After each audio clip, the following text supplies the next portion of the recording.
when the world's greatest detective awakens in a universe where detection means heresy. Even the shadows feel wrong. The Hive cities creaked with 10,000 years of suffering, and every face bears the weight of an empire built on fear. His justice seems childish here, where entire worlds burn for a single doubt. What happens when a man who refused to break his code enters a galaxy where codes are already shattered? The darkness of Hive Primus swallowed sound. 16 kilometers of compressed humanity stacked in rusted layers where the only currency that mattered was violence.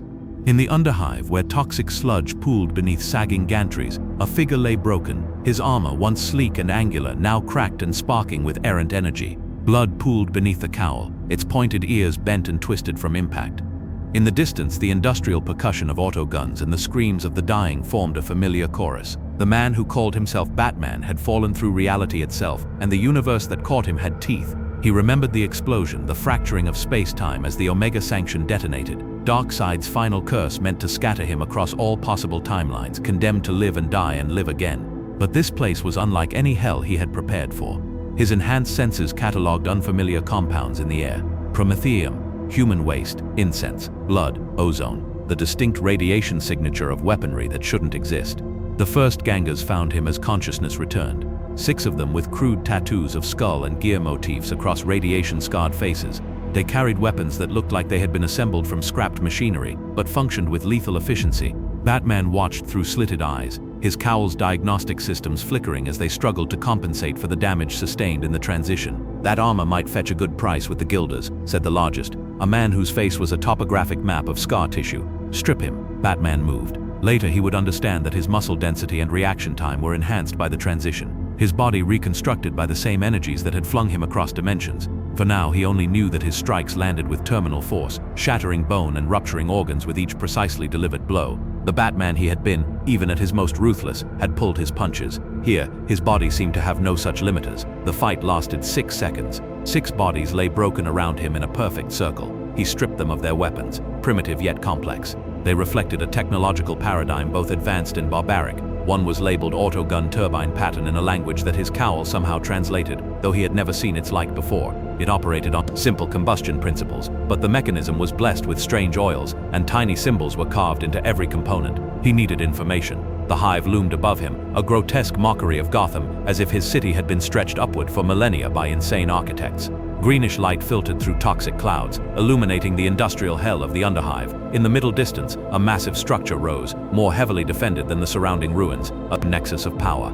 Batman moved toward it, his cape damaged in the transition, rippling behind him like a torn shadow. The structure was called the Sump, he learned, eavesdropping on gangers from the shadows. It served as both water reclamation facility and informal market where the Underhive's denizens traded in weapons, narcotics, and human lives. Batman watched for hours, building a mental map of patrol patterns, defensive emplacements, and power hierarchies. A gang called the Goliaths controlled the facility, brutish transhumans with enhanced musculature and implanted metal plates. Their leader was a giant called Crack the Unbending, whose body had been so heavily modified that he barely resembled a human anymore. Batman infiltrated the Sump through a maintenance shaft, disabling 3 sentries without raising an alarm. Inside, he discovered a crude but effective water filtration system that served thousands. More importantly, he found data terminals and began the process of educating himself about this new reality. The information was fragmentary, filtered through multiple layers of religious doctrine, but a picture emerged. He was on a world called Necromunda, within a hive city of the same name. It existed within a galactic empire called the Imperium of Man, a fascistic theocracy that spanned the galaxy. The religion centered around a figure called the Emperor, who was either a god or godlike being who had unified humanity 10,000 years ago, before being mortally wounded and interred in something called the Golden Throne. The calendar read 41,187, though that meant nothing to him. 10 millennia of human history spread across countless worlds. Batman absorbed information with methodical precision, his enhanced mind categorizing and cross-indexing. There were threats in this universe that made Darkseid seem almost comprehensible. The entities called the Chaos Gods, the Tyranids, the Necrons, ancient evils that preyed upon humanity. Batman's infiltration of the Sump did not remain undetected. Security servitors, mindless cyborgs with weapon appendages, detected an unauthorized presence and initiated lockdown protocols. Klaxons sounded throughout the facility. Batman moved deeper, seeking more data before extraction. That was when he encountered his first arbitrator, the Adeptus. Arbites were this universe's law enforcement, though they bore little resemblance to any police force Batman had known. The arbitrator stood 2 meters tall in black carapace armor, his face hidden behind a helmet with a red visor shaped like a scowl. He carried a massive shotgun in one hand and a power maul in the other, weapons that hummed with energy fields capable of pulverizing bone and flesh. In the name of the God Emperor's law, cease all movement. The arbitrator's voice boomed through a vox grill, amplified to painful levels. Batman assessed his options. The arbitrator's armor would resist most conventional attacks, and the shotgun could tear Batman apart at this range. The corridor offered minimal cover. Direct confrontation was suboptimal. I seek information, not conflict, Batman said, keeping his voice level. I am not your enemy. The arbitrator's response was to fire a warning shot that tore through the ceiling just above Batman's head. All unknowns are potential heretics. You will submit to imperial justice or be executed where you stand. Batman had anticipated the shot. He was already moving as the arbitrator pulled the trigger, launching himself forward, and beneath the weapon's arc of fire, he struck at the joint of the arbitrator's knee, where the armor was thinner to allow movement. There was a crack of ceramite, and the arbitrator stumbled. Batman followed with an upward strike to the helmet's chin, hoping to stun the man inside. The arbitrator was faster than his bulk suggested. The power maul swung in a horizontal arc that would have taken Batman's head off if he hadn't ducked beneath it. The weapon struck a support column instead, shattering ferrocrete and sending cracks spiderwebbing to the ceiling. Batman rolled backward, creating distance, and threw 3 batarangs in rapid succession. The first 2 struck the arbitrator's visor, cracking it but not penetrating. The third hit the hand holding the shotgun, its razor edge finding the gap between glove and wrist armor. The arbitrator dropped the weapon with a grunt of pain. Last warning. The arbitrator snarled, blood dripping from his concealed hand. Submit. Batman had already calculated 16 ways this confrontation could end. 15 of them involved the arbitrator's death. He chose the 16th. From his utility belt, he retrieved a small black sphere and hurled it at the arbitrator's feet. The sphere erupted into a cloud of smoke laced with a fast-acting sedative. The arbitrator charged forward, power maul raised, but 3 steps into the cloud, his movements became uncoordinated. By the 5th step, he collapsed. Batman approached the unconscious arbitrator and removed his helmet. The face beneath was scarred and augmented with crude metal implants that merged with the skull. Batman searched the arbitrator's armor and retrieved a device called a data slate. It contained security codes, patrol schedules, and most importantly, maps of the upper hive levels. The encounter confirmed what Batman already suspected. The Imperium's justice system was not interested in rehabilitation or even deterrence. It existed solely to punish and eliminate perceived threats to order. It was the logical endpoint of the kind of justice he had dispensed in Gotham, stripped of any pretense of mercy or compassion. He felt a chill at the recognition. Alarms continued to sound throughout the sump. Batman took what he needed from the unconscious arbitrator and disappeared into the shadows of the Underhive. He needed a base of operations, resources, and allies if he was to survive in this nightmare future. More importantly, he needed to understand the rules of this universe. The physical laws seemed similar, but the metaphysical framework was entirely alien. The concept of the warp, a dimension of pure psychic energy that underlay reality, had no parallel in his experience. Batman found temporary shelter in an abandoned hab unit, 16 levels up from the Underhive, where the toxic atmosphere gave way to merely polluted air. The unit had belonged to a mid-level administrator before being sealed off during what the local records called a heretical insurrection. Bloodstains still marked the walls where the administrator and his family had been executed by arbitrators. For 3 days, Batman remained in the hab unit, leaving only to gather supplies and information. He modified his batsuit, repairing damaged components with scavenged tech and adapting his equipment to local power sources. He established surveillance on nearby arbitraries, patrols, and gang activities, building a comprehensive picture of the Hive's power structure. The more he learned, the more he recognized that Necromunda was Gotham writ large, a city where corruption wasn't the exception, but the foundation upon which all authority rested. On the 4th day, as Batman prepared to expand his operations, he received an unexpected visitor. His perimeter alarms, triggered seconds before the hab unit's reinforced door, disintegrated in a flash of energy. Batman dropped from his ceiling position, batarangs ready, but froze at the sight of the figure that entered. She was tall and slender, clad in ornate black armor inlaid with silver sigils. A red cape flowed from her shoulders, and at her hip hung a sword that seemed to drink in the light around it. Her face was severe with high cheekbones and eyes that had seen too much horror to remain fully human. Most striking was the silver pendant that hung at her chest, shaped like a stylized letter I. "I am Inquisitor Vale of the Ordo Hereticus," she announced, her voice carrying the weight of absolute authority, "and you, stranger, have caused quite a disturbance in my hive." Batman remained perfectly still, calculating angles of attack and escape. The woman before him radiated dangerous power, both political and martial. Her armor hummed with energy fields, and subtle augment implants were visible at her temples and throat. "I've broken no laws that matter," Batman replied, keeping his voice calm. "I've killed no innocents." The Inquisitor's laugh was cold and sharp as broken glass. "In the Imperium, innocence proves nothing.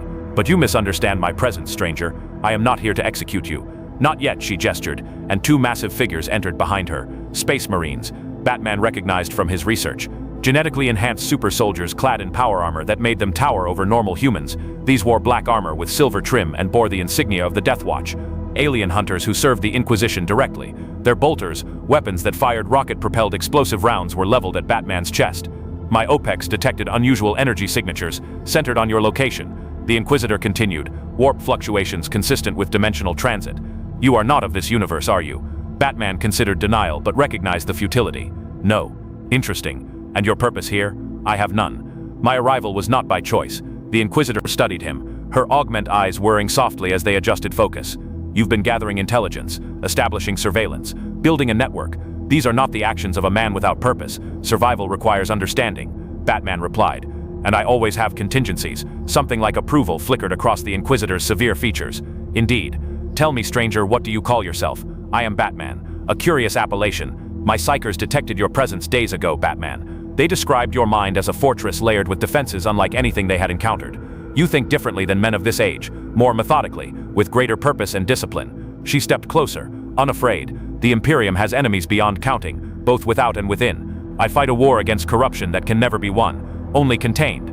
I require weapons of unusual capability. Batman understood the implication immediately.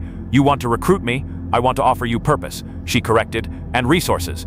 My authority as Inquisitor grants me considerable latitude. Serve me and you will have protection from those who would destroy you simply for being unknown. Fail me, and those same forces will ensure your execution is both public and instructive.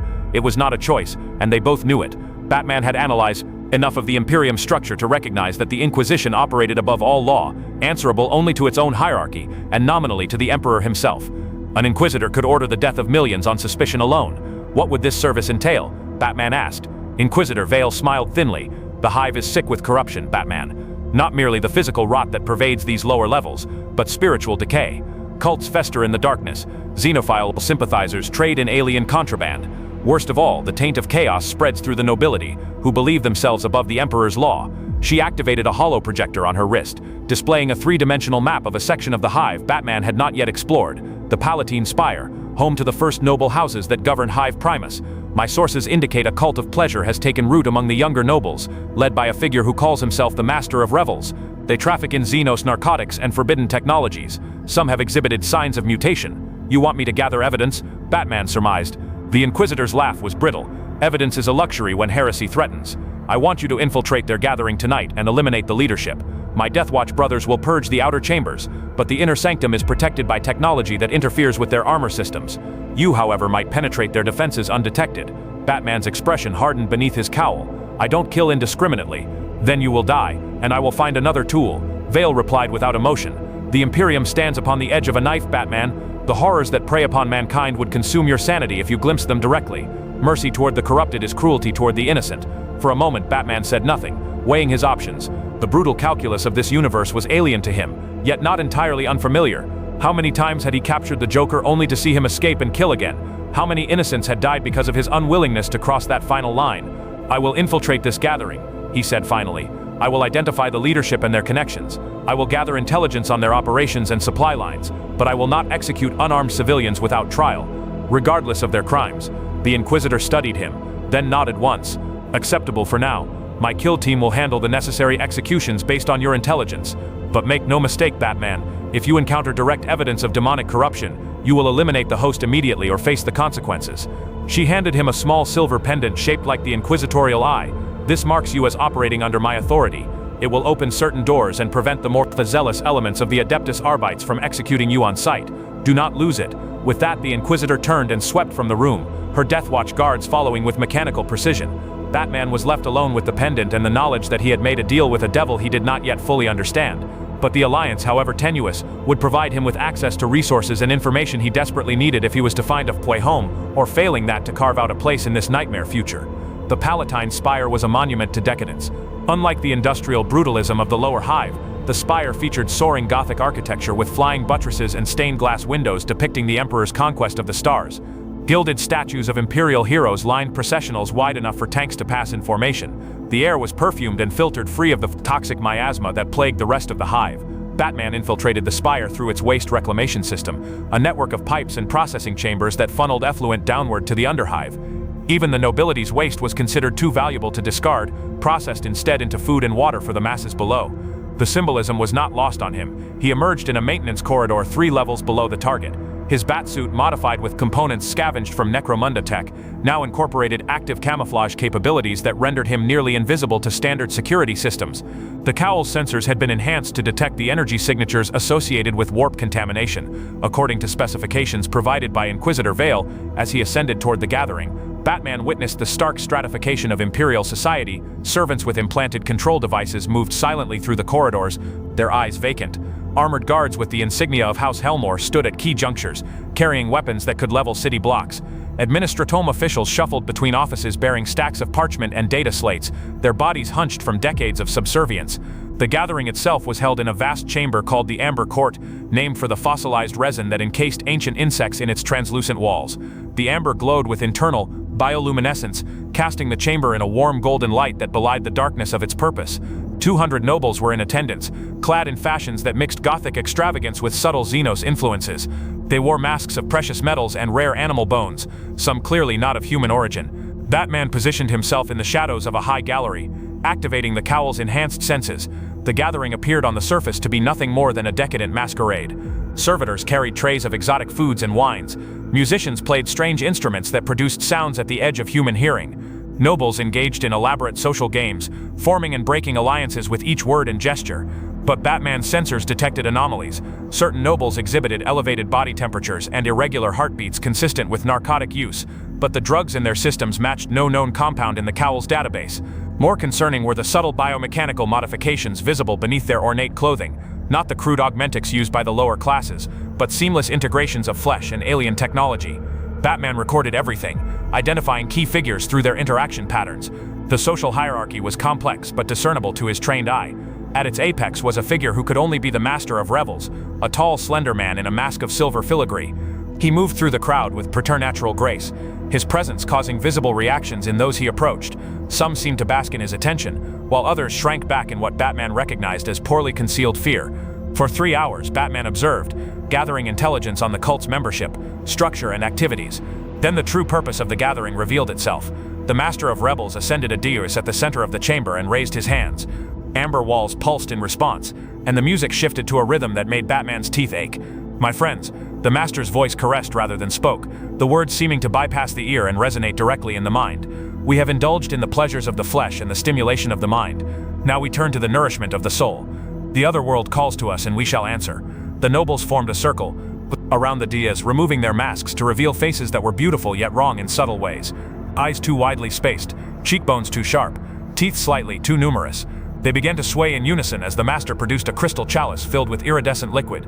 Batman's senses screamed warnings.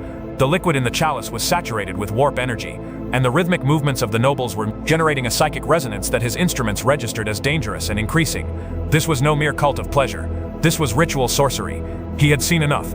Batman activated his communicator, a device modified to interface with Imperial technology, and transmitted the gathered intelligence to Inquisitor Vale. Her response was immediate. "Withdraw immediately. Kill team is commencing purge." Batman started to move toward the exit, but paused as the ritual below reached its crescendo. The Master drank from the chalice and passed it to his inner circle. As each noble drank, their bodies underwent subtle transformations. Fingers elongated into talon-like appendages. Eyes shifted color, pupils expanding until no white remained. The air around them shimmered with unnatural heat. Then the doors to the Amber Court exploded inward. The Death Watch kill team stormed the chamber, bolters roaring. Mass reactive shells detonated among the outer circle of nobles, turning bodies into red mist and fragmented bone. The nobles panicked, some revealing inhuman speed as they fled, others producing weapons from beneath their finery. The Master of Rebels showed no fear. He raised his hand and reality seemed to fold around him. A shimmering portal opened on the dais, revealing a landscape of impossible colors and writhing shapes. The inner circle began to move toward it. Batman made his decision. If those nobles escaped into whatever hell dimension lay beyond that portal, the Inquisitor's purge would fail. He launched himself from the gallery, cape spread wide to slow his descent. He landed behind the Master, who turned with inhuman speed. His silver mask now melded with the flesh beneath. "Ah, the Inquisition's new pet." The Master's voice rippled with harmonics no human throat could produce. "How disappointing. I had hoped for a worthy adversary." Batman struck with perfect form, a blow that should have incapacitated any human opponent. His fist connected with the Master's chest and stopped as if hitting steel. The Master laughed, the sound causing blood to seep from the ears of nearby nobles. I have spent on the power of gods, little man. Your physical prowess means nothing. Batman had fought beings of godlike power before. He knew their weakness was always pride. Then why flee, he asked, circling the master, putting his body between the cult leader and the portal. If you're so powerful, why run from mere humans? The master's face contorted beneath the melded mask. I do not flee, insect. I ascend. My transformation is nearly complete, and when I return, it will be as a prince of pleasure, not as the flawed vessel you see before you. While they spoke, Batman analyzed the portal. It was sustained by a combination of the psychic energy generated by the ritual and some form of technology embedded in the dais. The master was channeling energy through his body, serving as a conduit between realms. Batman reached to his utility belt and retrieved 3 devices. The first he hurled at the portal itself, a modified EMP grenade designed to disrupt energy fields. The second he slammed into the dais, a shaped demolition charge that would fracture its structure. The third he held ready, a neural disruptor calibrated to human brain patterns. The master realized Batman's intent too late. The EMP grenade detonated, causing the portal to fluctuate wildly. The shaped charge followed milliseconds later, cracking the dais and disrupting the geometric patterns carved into its surface. The portal began to collapse, pulling inward with hurricane force. The master screamed, a sound that transcended physical hearing, and clawed at the mind directly. He lunged at Batman with transhuman speed, fingers transformed into foot-long talons that could shred ceramite. Batman ducked beneath the strike and pressed the neural disruptor against the master's neck, activating it at full power. The device was designed to overload human nervous systems, rendering the target unconscious. Against the master's mutated physiology, its effect was unpredictable. The cult leader's body convulsed, psychic energy discharging invisible arcs of purple lightning. The collapsing portal pulled at him, its energies recognizing their conduit. Batman released the master and rolled clear as the cult leader was dragged toward the imploding portal. The remaining inner circle nobles suffered the same fate, their bodies elongating grotesquely as they were pulled into the narrowing aperture. With a final flash of impossible light and a sound like reality tearing, the portal closed, leaving nothing but a scorched circle on the fractured Ds. Watch had eliminated the remaining cult members with mechanical efficiency. The Amber Court was a Cheryl house, the once golden light now reflecting from pools of blood and viscera. The Space Marines secured the perimeter, their bolters sweeping for any survivors. Inquisitor Vale entered last, her power sword crackling with energy.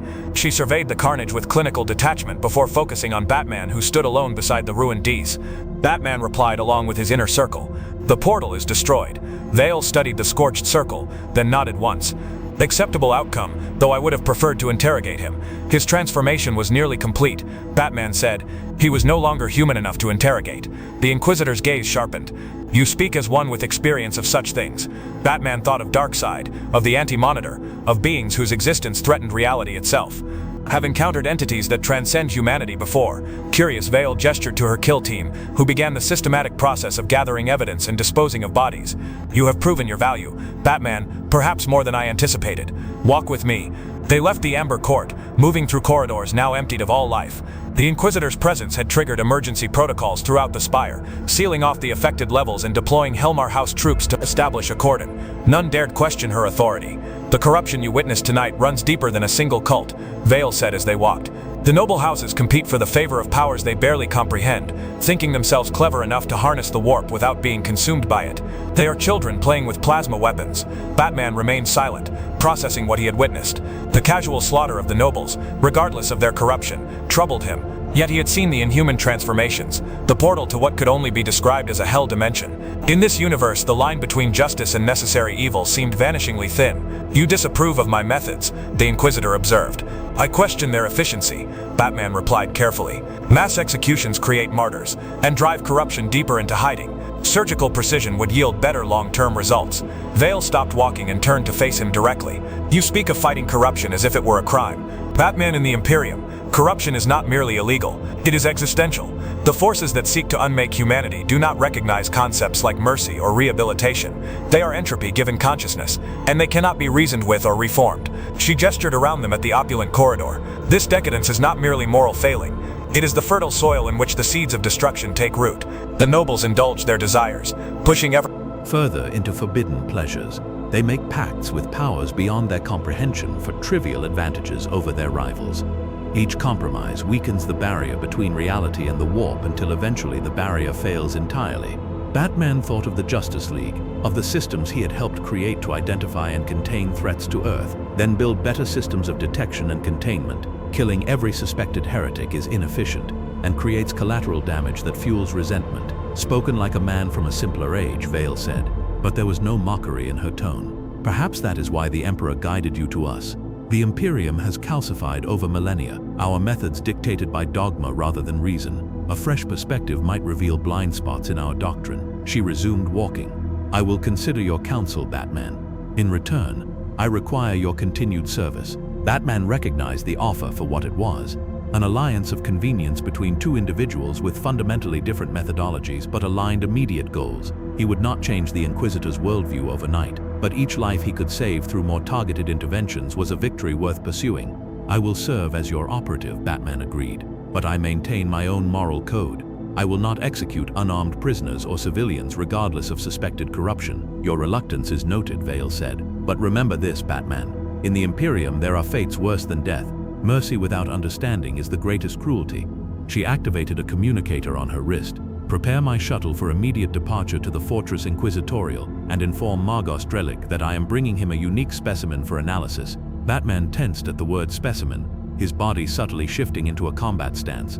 The Inquisitor noticed and smiled thinly. Your technology, Batman, not your person. The modifications you've made to your equipment show ingenuity that our Mechanicus adepts would benefit from studying, and in return they might enhance your capabilities further.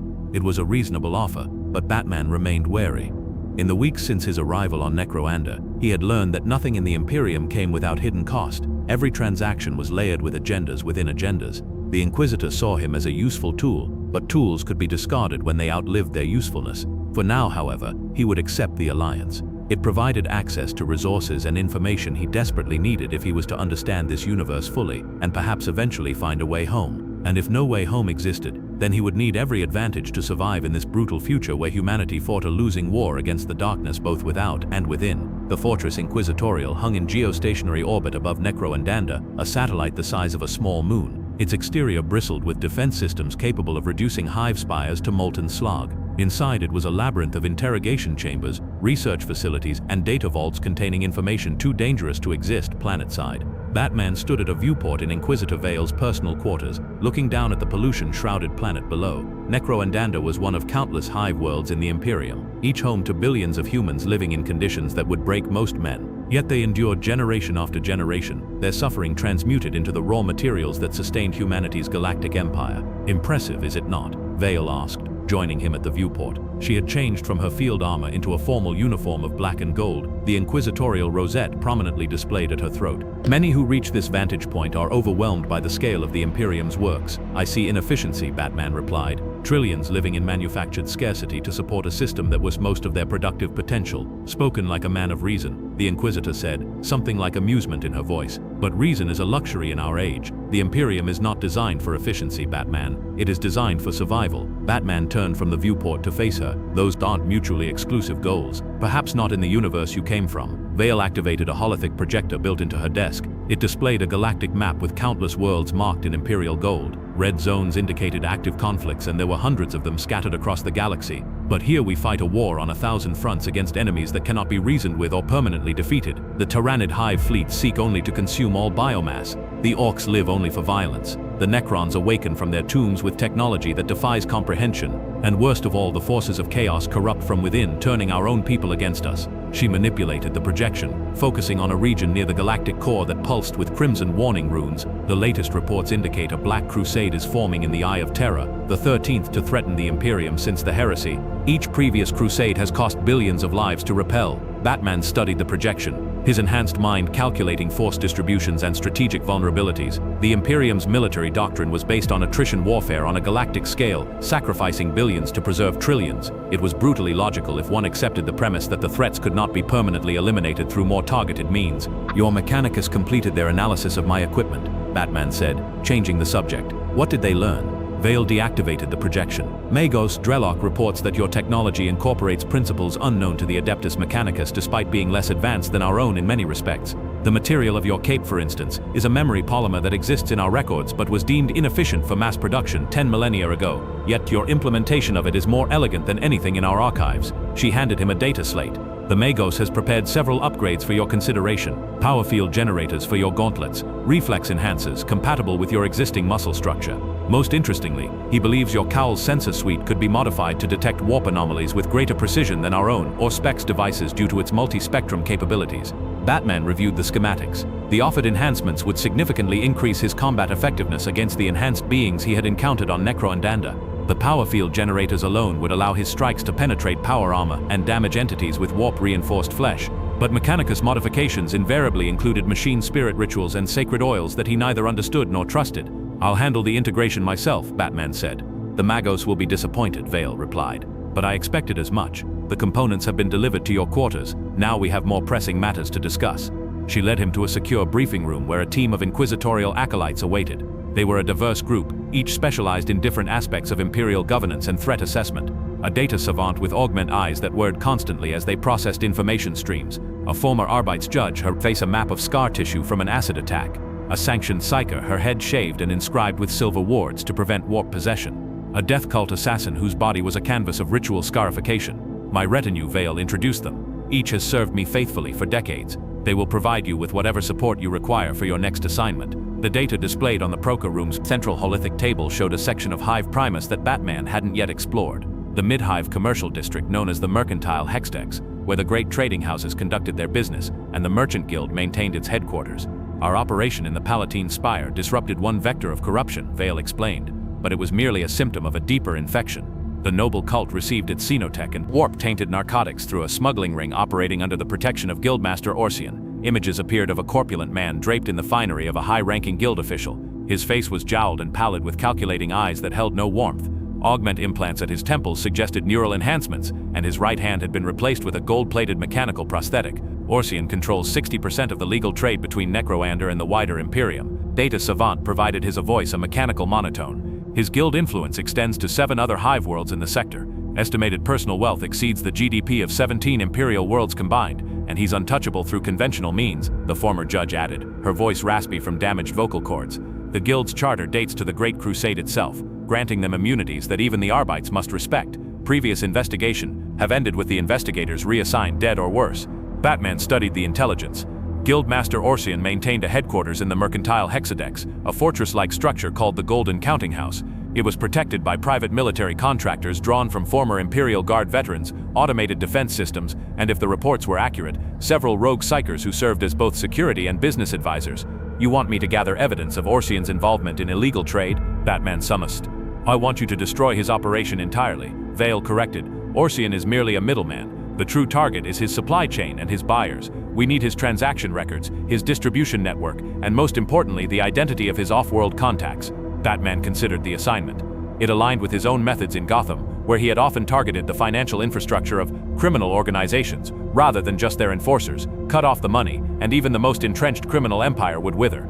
"I'll need access to all Imperial trade data for the sector," Batman said. "Shipping manifests, customs declarations, financial transfers. I need to establish a baseline of legal commerce to identify the anomalies that indicate illegal activities." The data savant looked to Inquisitor Vale, who nodded once. "Granted, though I warn you, the volume of data is immense and much of it is corrupted by bureaucratic inefficiency and deliberate obfuscation." "I've dealt with similar challenges before," Batman replied, thinking of the financial forensics he had conducted to unravel the Court of Owl's economic hold on Gotham. "I'll also need detailed schematics of the Mercantile Hexadox, focusing on utility infrastructure, security systems, and communication networks already compiled," the judge said, transferring a data packet to Batman's modified cowl interface. "Though I should warn you, the Guild maintains its own private security forces that operate outside Imperial jurisdiction. They are well equipped and answer only to Orsian himself." Batman absorbed the information, his mind already constructing infiltration scenarios and contingency plans. "One more thing. I need a secure facility on the surface, somewhere I can establish a base of operations independent of this fortress." Vale raised an eyebrow. "You don't trust my hospitality, Batman. I operate more efficiently with autonomy," he replied diplomatically. The Inquisitor studied him for a moment, then nodded. "Acceptable. I maintain several safe houses in the Mid-Hive for precisely this purpose. Judge Kaga will provide you with a location and access codes for the most suitable facility." She glanced at the assembled retinue. "Leave us." The acolytes filed out silently, leaving Batman alone with the Inquisitor. "There is one additional aspect to this assignment that I could not discuss in front of my retinue," Vale said, her voice lower. "Orsian's operation may involve elements within the Inquisition itself. 3 of my colleagues have investigated him in the past 5 years. All 3 subsequently declared him innocent of all heretical activity despite substantial evidence to the contrary. You suspect corruption within your own organization, Batman stated. The Inquisition is not immune to the lure of power or the whispers of the warp. Vale confirmed. We are given absolute authority to combat threats to mankind, but that same authority makes us targets for corruption. The greater the power, the more tempting it becomes to use that power for personal gain or to serve hidden masters. She approached him close enough that he could see the fine network of augment filaments beneath her skin, enhancing her natural senses. This assignment carries exceptional risk. Batman, if Orzian has turned Inquisitors to his cause, he wields influence that could reach even into this fortress. You will be operating without official support beyond what I can provide directly. Batman had operated under similar constraints in Gotham, navigating between corrupt police officials and compromised government agencies. I work better in the shadows without oversight, so I have observed. Vale activated a small device on her wrist, generating a privacy field that would prevent electromagnetic surveillance. There is one more thing you should know. My interest in Orzian is not merely professional. He was responsible for the death of my predecessor, Inquisitor Corinth, who recruited me from the Scholar Progenium and mentored me for decades.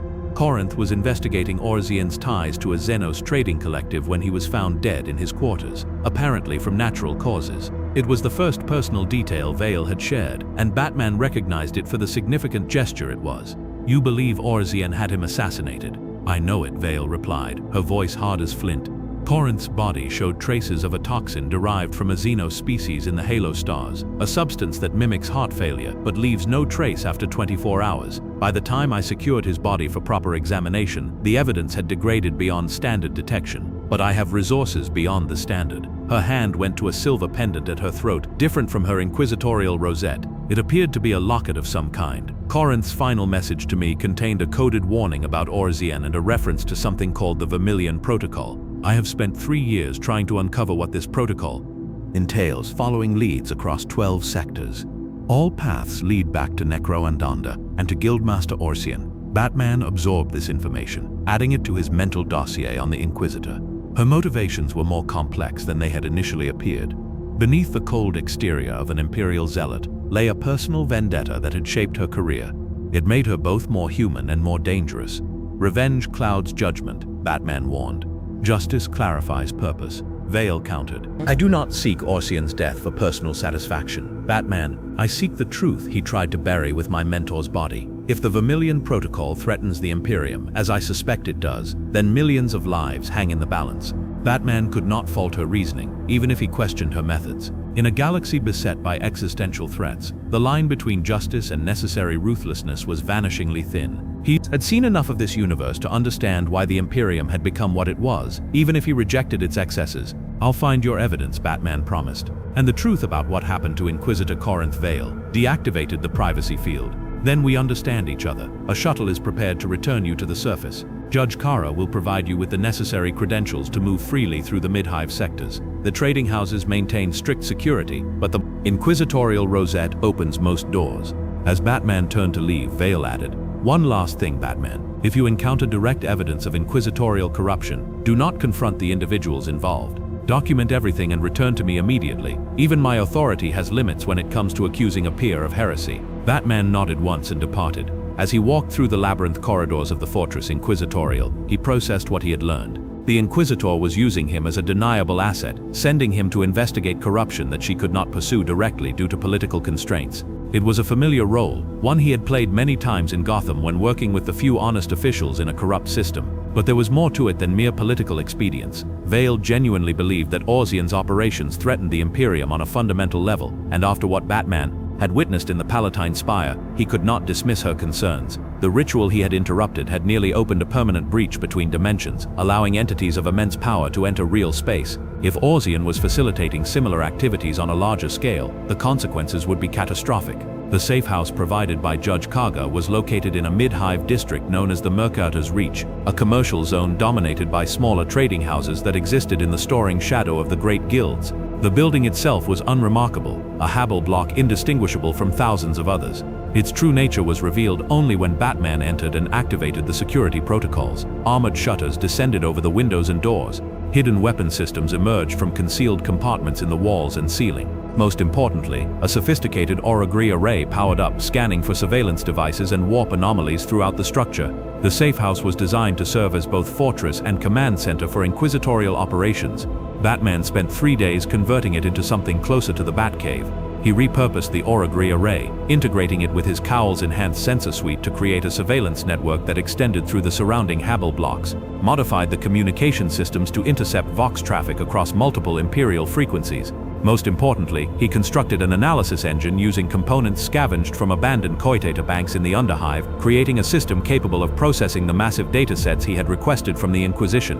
On the 4th day, Batman began his infiltration of Guildmaster Orrery's operation. Rather than targeting the Golden Counting House directly, he started with the periphery, identifying key personnel in Orrery's organization and tracking their movements through the Midhive.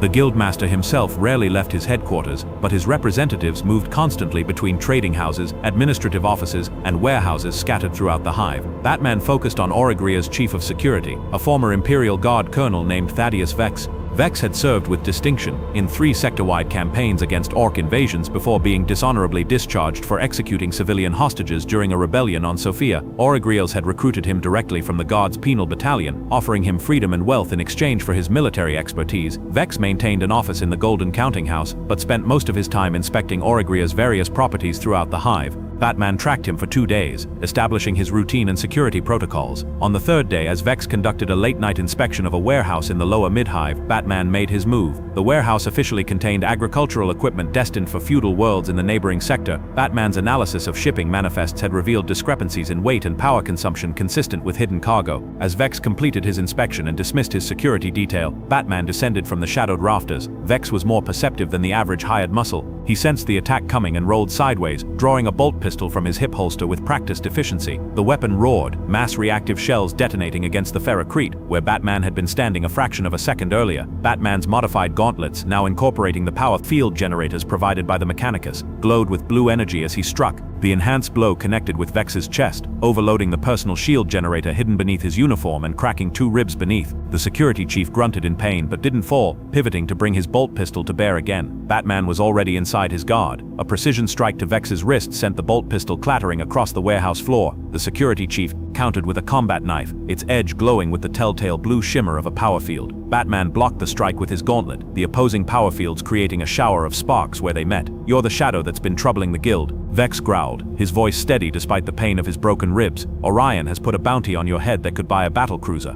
"I'm not interested in Orion's money," Batman replied, maintaining pressure on the knife. "I want information about the Vermilion Protocol." Vex's eyes widened fractionally, the only indication that the name meant something to him. It was enough. Batman increased pressure on the knife hand, forcing the blade down until it was inches from Vex's own throat. "You don't know what you're meddling with, stranger," Vex said, sweat beating on his forehead from the strain of resisting Batman's enhanced strength. "The protocol is beyond your comprehension, beyond even the guild's interests." "Explain," Batman demanded, applying more pressure. Vex's laugh was strained but genuine. "You think I fear death? I've faced down Orc war bosses and Tyranid biotitans. Kill me if you want, but I'll tell you nothing." Batman had anticipated this response. Men like Vex, hardened by decades of Imperial warfare, were not easily broken by physical threats. He reached into his utility belt with his free hand and retrieved a small device, pressing it against Vex's neck. There was a pneumatic hiss as it injected its contents into the security chief's bloodstream. "What was that?" Vex demanded, alarm finally breaking through his stoic facade. "A modified version of a truth serum developed by the Inquisition," Batman explained, releasing pressure slightly as the compound began to take effect. "It temporarily suppresses the brain's ability to construct false narratives while enhancing recall of genuine memories." Vex's pupils dilated as the compound spread through his system.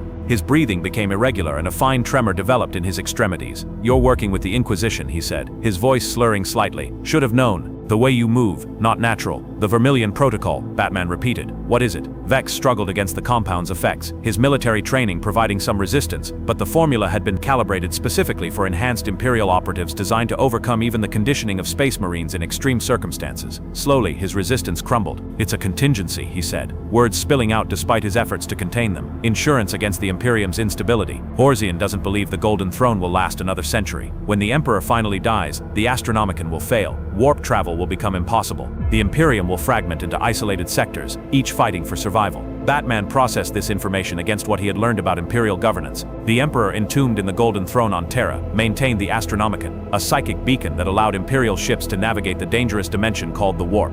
Without it, faster-than-light travel would become impossible, effectively ending the Imperium as a unified entity, and the protocol is meant to ensure their survival when that happens. Batman surmised. Vex nodded jerkily, fighting the compound with diminishing success. Orison has been building a network of allies across the sector, trading houses, planetary governors, even elements within the Inquisition and Adeptus Mechanicus. They're stockpiling resources on key worlds, establishing independent manufacturing capabilities, securing alternate methods of interstellar communication. That sounds like prudent preparation, not heresy, Batman observed, though he suspected there was more. Vex's laugh was hollow. The preparation isn't the heresy, Shadow Man. It's the insurance policy. Orison doesn't believe humanity can survive without the Emperor's guidance. He's been negotiating with entities that exist beyond the Imperium's borders, entities that offer protection in exchange for worship. Now they had reached the heart of it. Chaos, Batman said, the word heavy with the weight of what he had learned about the ruinous powers that preyed upon mankind from the Immaterium. Not directly, Vex replied, sweat now pouring down his face as he fought against revealing Orsion's deepest secrets. Orsion is too clever for that. He deals with intermediaries, renegades who haven't fully turned to chaos but have broken from the Imperium. They provide him with technology and protection in exchange for resources and information. Names, Batman demanded. Vex shook his head, blood trickling from his nose as the strain of resistance took its physical toll. Don't know them. Orsion handles those contacts personally, but I've seen the shipments, tech that shouldn't exist, weapons that don't follow the normal laws of physics, and something else, something they keep in the vault beneath the golden counting house, something alive. Batman recorded everything, his cowl capturing both Vex's words and his physiological responses. The security chief was telling the truth as he understood it, but his knowledge was clearly limited to the operational aspects of Orsion's plans rather than the strategic objectives. How does Inquisitor Corinth fit into this? Batman asked, changing tactics. Vex's expression shifted, fear breaking through the chemical haze. Corinth got too close, found evidence of the off-world contacts. Orsion couldn't risk exposure, not when the protocol was still in its early stages. He had Corinth eliminated. By whom? The thing in the vault, Vex whispered, his voice dropping as if afraid of being overheard. Even here, it can change its shape, take any form. It got close to Corinth, disguised as one of his acolytes, and administered the toxin during a private briefing. A shapeshifter. Batman had encountered such beings before, though in this universe they likely had a warp-based origin rather than a biological one. It explained how the assassin had penetrated Corinth's security and escaped detection afterward. Where is this being kept? Batman pressed. Subterranean level of the Golden Counting House. Triple secured vault with both physical and psychic shielding. Only Orsion has direct access. Vex's eyes were beginning to roll back in his head as the compound reached its peak concentration in his system. You can't stop it, Shadow Man. The protocol is too far advanced. When the throne fails, the Imperium dies, and Orsion's network will be humanity's only hope for survival. By allying with Xenos and renegades, Batman said, trading humanity's soul for temporary security. Vex's laugh was delirious now, the compound beginning to overwhelm his consciousness entirely. What's a soul worth in a universe of endless war? Orsion offers survival. That's more than the corpse on Terra can promise anymore. Batman had heard enough. He administered a sedative, lowering Vex gently to the warehouse floor as unconsciousness claimed him. The security chief would wake in several hours with fragmented memories of their encounter, but the damage was done. Batman now had confirmation of Orsion's heresy and a clearer picture of the Vermilion Protocol's scope, but he also had a new problem. If Orsion maintained a shape-shifting assassin capable of impersonating Imperial officials, then no one in the investigation could be fully trusted, not even Inquisitor Vale herself. The creature could have replaced her or any member of her retinue during the years she had spent investigating Corinth's death. Batman needed to verify Vale's identity before sharing what he had learned, and he needed to penetrate the Golden Counting House to gather concrete evidence of Orsion's dealings with renegade forces. Both objectives would require resources beyond what he currently possessed. It was time to expand his operation. In Gotham, he had built a network of allies who supplemented his own capabilities. Here on Necromunda, he would need to do the same, adapting to the unique power structures of the Hive world. And he knew exactly where to start. In the Underhive depths where he had first awakened in this universe, gangs fought for territory and resources, but beneath their brutal warfare lay potential allies for a man who understood how to leverage desperation into loyalty. Batman had seen how the Hive's stratified society created an underclass with no stake in the Imperium's survival. Orison exploited that desperation for profit. Batman would channel it toward justice. The first step would be to return to the Sump, now controlled by a new gang, following the power vacuum left by his earlier encounter with the Goliaths. There he would begin building his own network, a shadow organization that could penetrate the defenses Orison had established around his operation. It was time for the Bat to truly spread his wings in the darkness of the Hive. The Underhive welcomed Batman like a returning nightmare. In the weeks since his first awakening, rumors had spread of a shadow that moved between walls, dispensing brutal justice to gang lords who preyed too heavily on the defenseless. They called him the Night Haunter, unwittingly echoing the title of a fallen Primarch whose methods had once terrorized entire worlds. Batman allowed the mythology to grow. Fear was a weapon he had wielded effectively in Gotham, and in the superstitious darkness of the Underhive it proved even more potent. Gang members made warding gestures when they spoke of him. Improvised shrines appeared in the territories he had cleansed of the most brutal oppressors. The Underhive, accustomed to myths and monsters, had added him to their pantheon of feared entities. The Sump had changed hands 3 times since Batman's initial visit. The current rulers were a gang called the Iron Apostles, tech cultists who worshipped the Omnissiah in their own debased fashion. Their leader, a woman called Famkine, had replaced most of her organic body with crude bionics scavenged from industrial machinery. She maintained control through a combination of technological superiority and religious fervor, presenting herself as a prophet of the machine god. Batman observed the Iron Apostles for 3 days before making contact. Unlike the brutish Goliaths, Kine's followers maintained a semblance of order in their territory. They protected the water reclamation facility that gave the Sump its value, ensuring its continued operation while taxing access rather than restricting it entirely. More importantly, they maintained trade relations with the Midhive, smuggling technology and information through the heavily policed boundary zones. On the 4th night, Batman entered Kine's inner sanctum undetected. She maintained a workshop in the heart of the Sump, surrounded by concentric rings of security that would have deterred any conventional intruder. Batman bypassed them methodically, disabling alarm systems and security servitors with surgical precision. When Kynes entered her sanctum to perform her nightly rituals of maintenance on her augment components, she found Batman waiting in the shadows. To her credit, the gang leader showed no fear when confronted by the figure local mythology had elevated to near-demonic status. She activated the weapons built into her mechanical limbs, power fields humming to life around augmentic fingers that could tear through ceramite. "The Night Hunter honors me with his presence," Kynes said, her voice distorted by the Vox grill that had replaced her lower jaw. "Have you come to claim my territory, Shadow?" "I've come to offer an alliance," Batman replied, remaining in the darkness where the gang leader Augment eyes would struggle to track him precisely. "Your operation has value beyond this Underhive hell. You understand technology and maintain connections to the Midhive markets. I need both." Kynes' mechanical eyes whirred as they adjusted focus, trying to penetrate the shadows that cloaked him. "Bold of you to assume. I need anything you offer in return. The Iron Apostles prosper under my guidance." "For now," Batman agreed, "but your prosperity depends on maintaining the balance of power with rival gangs and avoiding too much scrutiny from the Arbites. I can help with both. More importantly, I can offer you something no Underhive denizen ever receives, a way out." That caught her interest, though she tried to conceal it. "Explain." "I'm investigating Guildmaster Orzen," Batman said, stepping partially into the light so she could see the sincerity in his exposed jawline. "His operations extend throughout the Hive, including technology smuggling routes that compete directly with yours. If I succeed, there will be opportunities for those who assisted me to claim portions of his network." Kin laughed, the sound like metal grinding against metal. "You aim high, Shadow Man. Orzen is untouchable. His wealth buys protection from the Arbites, the planetary governor, and even the Inquisition itself." "No one is untouchable," Batman replied. "Not even in this universe." His choice of words registered with kind, her augment eyes narrowing. "You speak as if you come from elsewhere. The rumors say you fell from the sky in a flash of light that cracked reality itself." "The rumors exaggerate," Batman said, "but not by much. I need information specifically about shipments moving through the Underhive that don't appear on official manifests, technology that doesn't conform to Mechanica standards, individuals who don't register in Imperial citizen databases." Ney considered his request, mechanical fingers tapping against the workbench in a precise rhythm. "Such information exists, but it's dangerous. Those who track Orzen's shadow operations tend to disappear, their remains found in processing vats or not at all. I can protect your people," Batman assured her, "and compensate them for the risk." He placed a small container on the workbench. Inside were power cells of a design unknown to the Imperium, salvaged from Batman's original equipment and modified to interface with local technology. Each contained enough energy to power an Underhive hab block for a year.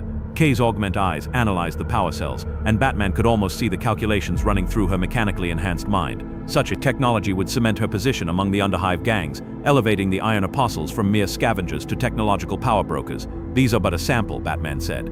"I have access to more along with designs that your tech priests could adapt to local manufacturing capabilities." And in return, Kyne asked, though they both knew she had already accepted the offer, "information on Orsian's smuggling operations, access to your network of informants throughout the Midhive, and when the time comes, assistance in infiltrating specific facilities under his control." Kyne extended her mechanical hand. "Power fields deactivated. The Iron Apostles are at your disposal, Night Haunter. But know this, if you fail against Orsian, we will disavow all knowledge of our arrangement. Survival is the first commandment of the Underhive." Batman clasped her hand, feeling the cold metal beneath his gauntlet. "Understood." Over the next 2 weeks, Batman expanded his network beyond the Iron Apostles. He recruited information brokers from the mercantile districts, offering protection and credits in exchange for intelligence on Orthian's legitimate operations. He established surveillance on key guild facilities throughout the Hive, building a comprehensive picture of the Guildmaster's security protocols and movement patterns. Most importantly, he identified 3 off-world shipments that arrived under diplomatic seal, bypassing normal customs procedures and disappearing into the secure vaults beneath the Golden Counting House. The intelligence gathered by K's network confirmed what Vex had revealed under interrogation. Orthian was indeed receiving technology and possibly biological specimens from sources outside the Imperium. The shipments were always handled by a small cadre of trusted servants who had undergone extensive psycho-conditioning to ensure their loyalty. They entered the Golden Counting House through a private dock, accessible only via a dedicated elevating platform from the upper Hive spires. Batman needed to intercept one of these shipments to gather concrete evidence. According to K's sources, the next was scheduled to arrive in 3 days, aboard a trader vessel registered to a rogue trader house that officially specialized in archotech recovery from dead worlds. The ship would dock at Bay Primus Secundus in the upper Hive, where its cargo would be transferred to Orsian's private transport under the supervision of his personal guard. The operation would be high risk. The upper Hive was heavily monitored by both Arbite's patrols and Orsian's private security forces. Any unauthorized presence would trigger immediate response from multiple enforcement agencies. Batman would need to move with perfect precision and have an extraction plan ready once he secured the evidence. He was making final preparations in his safe house when an encrypted transmission came through on the inquisitorial frequency provided by Vale. The message was brief. Compromise suspected. Withdraw to secondary rendezvous immediately. Batman verified the authentication codes against those previously provided by the Inquisitor. They matched, but that meant little if the shape-shifting assassin had access to Vale's security protocols. He had to assume the safe house was compromised, and that Orzon's forces might already be moving to neutralize him. He initiated the purge protocols he had established upon taking possession of the safe house. Data caches wiped themselves. Surveillance systems reset to factory configurations. The modified equipment he had assembled was packed into a reinforced case, designed to resist scanning. Within 5 minutes, all evidence of his presence was eliminated, leaving only a standard inquisitorial safe house that would reveal nothing about its recent occupant. Batman exited through a maintenance shaft he had modified to bypass the building security systems. The secondary rendezvous point was an abandoned medic facility in the Mid-Hive industrial sector, a location that provided multiple escape routes and defensive positions if the meeting proved to be a trap. He approached cautiously, using the enhanced sensor suite in his cowl to scan for life signs and energy signatures before entering. The facility was not empty. Batman's sensors detected 4 human life forms in the central treatment chamber, all showing elevated heart rates consistent with combat readiness.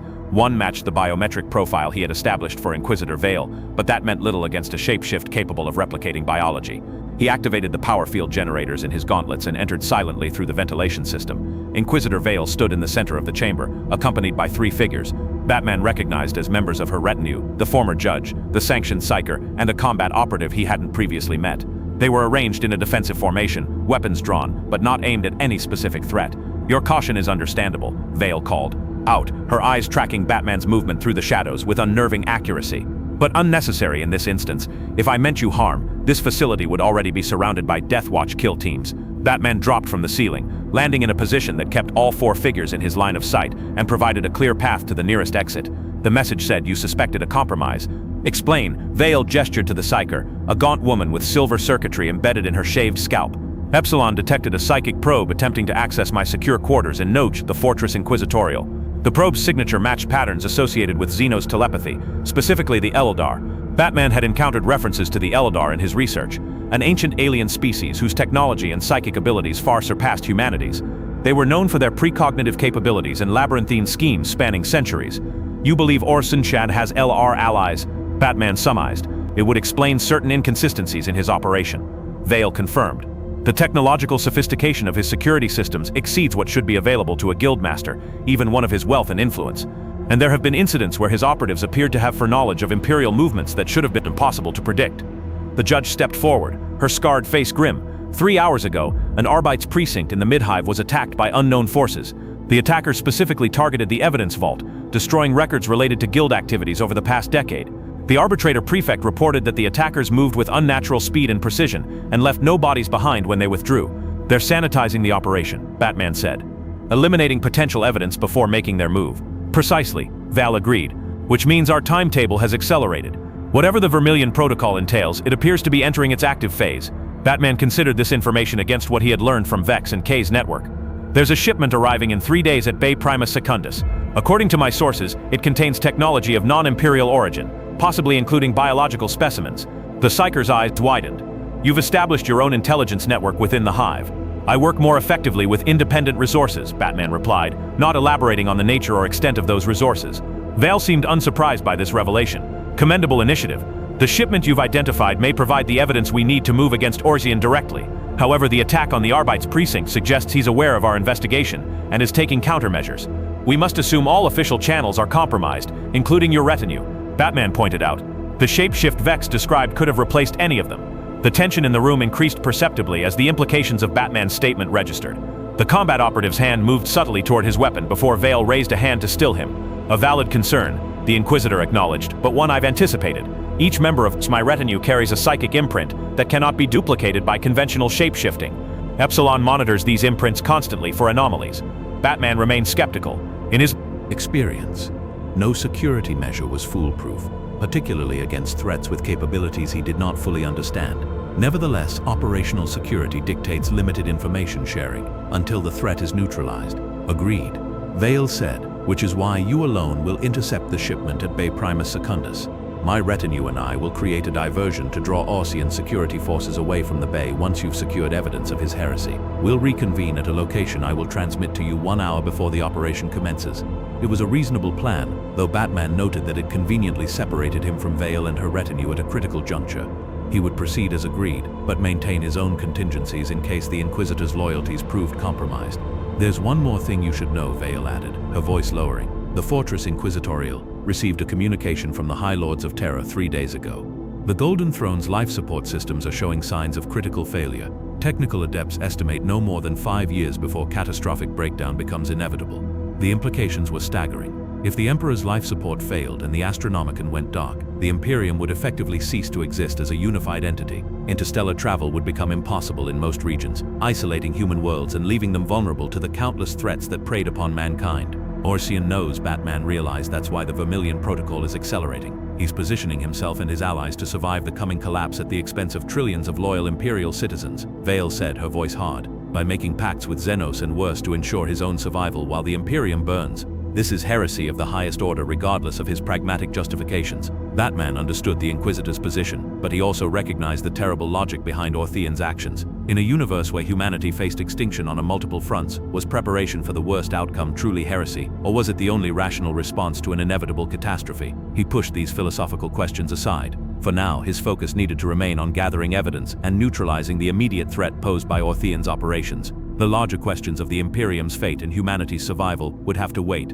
I'll be ready, Batman assured the Inquisitor. When the shipment arrives, I'll secure the evidence you need. Vale nodded, her expression unreadable. The Emperor protects Batman, though in your case perhaps other forces watch over you as well. With that cryptic statement, the Inquisitor and her retinue departed, leaving Batman alone in the abandoned Medicaid facility. He remained there for several hours, processing what he had learned and refining his plan for the coming operation. The stakes had elevated beyond a simple investigation into corruption. He was now operating at the intersection of Imperial politics, Xenos influence, and potentially the future of humanity itself. As he prepared to return to the Underhive to coordinate with K's network, Batman reflected on the universe that had claimed him. It was darker and more brutal than the one he had left behind. A reality where concepts like justice and mercy had been crushed under the weight of 10,000 years of desperate survival. Yet beneath the cruelty and fanaticism, he recognized the same fundamental drive that had defined his own mission in Gotham, the protection of innocent lives against forces that would consume them. In that, at least he and the Imperium were aligned, however different their methods might be. For now, that would have to be enough. Bay Primus Secundus gleamed with the cold efficiency of Imperial naval architecture.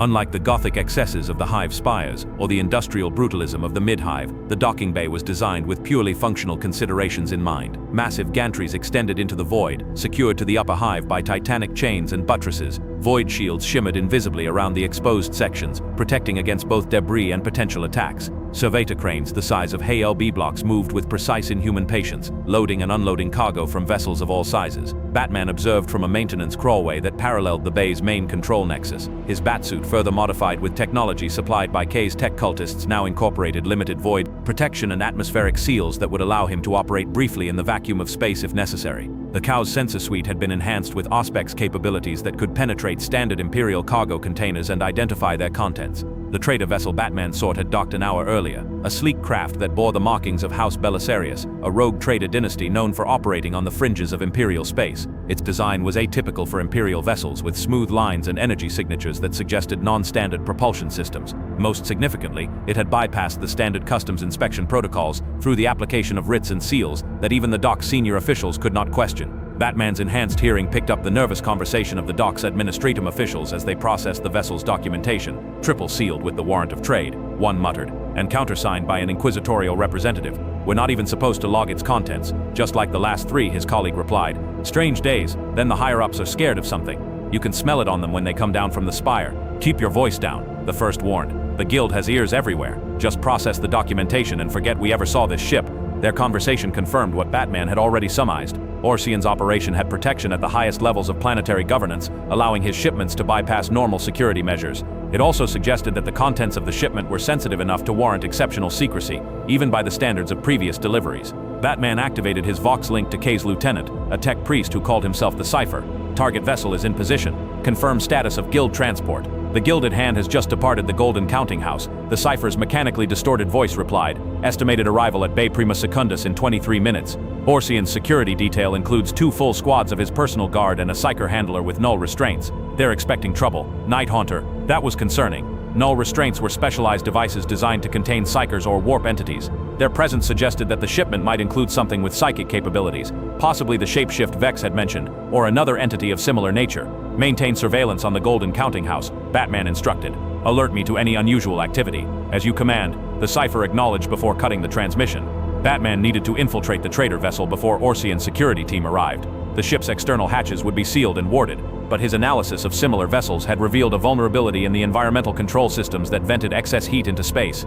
These systems typically included maintenance access points that could be overridden with the right equipment. He moved silently along the maintenance crawlway until he reached a junction that provided access to the docking arm connected to the trader vessel. From there, he used a grapple launcher modified with Imperial technology to cross the exposed section of the arm, the Batsuit's active camouflage, rendering him nearly invisible to the dock's automated security systems. The trader vessel's hull loomed before him, its surface unmarred by the usual Imperial iconography and devotional inscriptions. Instead, it bore subtle geometric patterns that seemed to shift when viewed from different angles. Batman identified the environmental control port and attached a device that Kaika's tech cultists had constructed according to his specifications. The device bypassed the vessel's security protocols by mimicking the authorization codes of a maintenance servitor. The port cycled open with a hiss of equalizing pressure.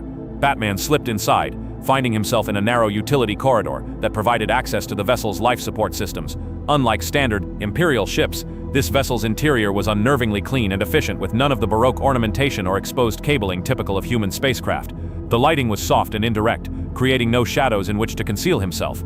Batman moved quickly, guided by the ship's schematics he had compiled from similar vessels documented in inquisitorial archives. The cargo would be held in a secure bay near the vessel's spine, accessible through a series of pressure doors and security checkpoints. Time was critical. Orsian's security team would arrive in less than 20 minutes, and Batman needed to identify and document the shipment's contents before then. The first security checkpoint consisted of a picked scanner that analyzed all who passed for authorized identification markers. Batman bypassed it by accessing the maintenance conduit that ran parallel to the checkpoint, using his gauntlet's power field to cut through the thin interior bulkhead. The second checkpoint was more problematic, a psychic ward that would trigger if an unauthorized mind attempted to pass through. Batman had encountered similar technology during his investigation of the cult in the Palatine Spire. He retrieved a device from his utility belt, a modified null field generator based on technology he had scavenged from inquisitorial equipment.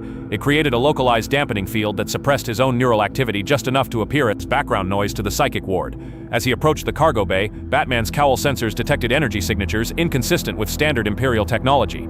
The readings were similar to those he had encountered in the Amber Court during the cult ritual, suggesting warp-influenced technology. He activated additional protective measures in his suit, including the psychic shielding provided by Inquisitor Vale's Mechanicus allies. The cargo bay door featured both mechanical and psychic locks, a redundant security system that would have deterred most intruders. Batman connected his gauntlet's interface to the mechanical lock while simultaneously activating the null field generator to suppress the psychic component. After 30 seconds of computing possible combinations, the interface identified the correct sequence and the door slid open with a soft pneumatic hiss.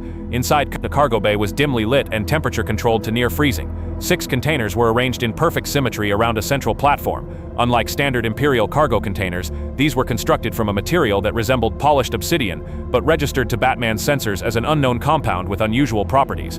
Each container bore markings that his cow's translation protocols identified as a variant of Tila script, confirming Vale's suspicion of Xenos involvement.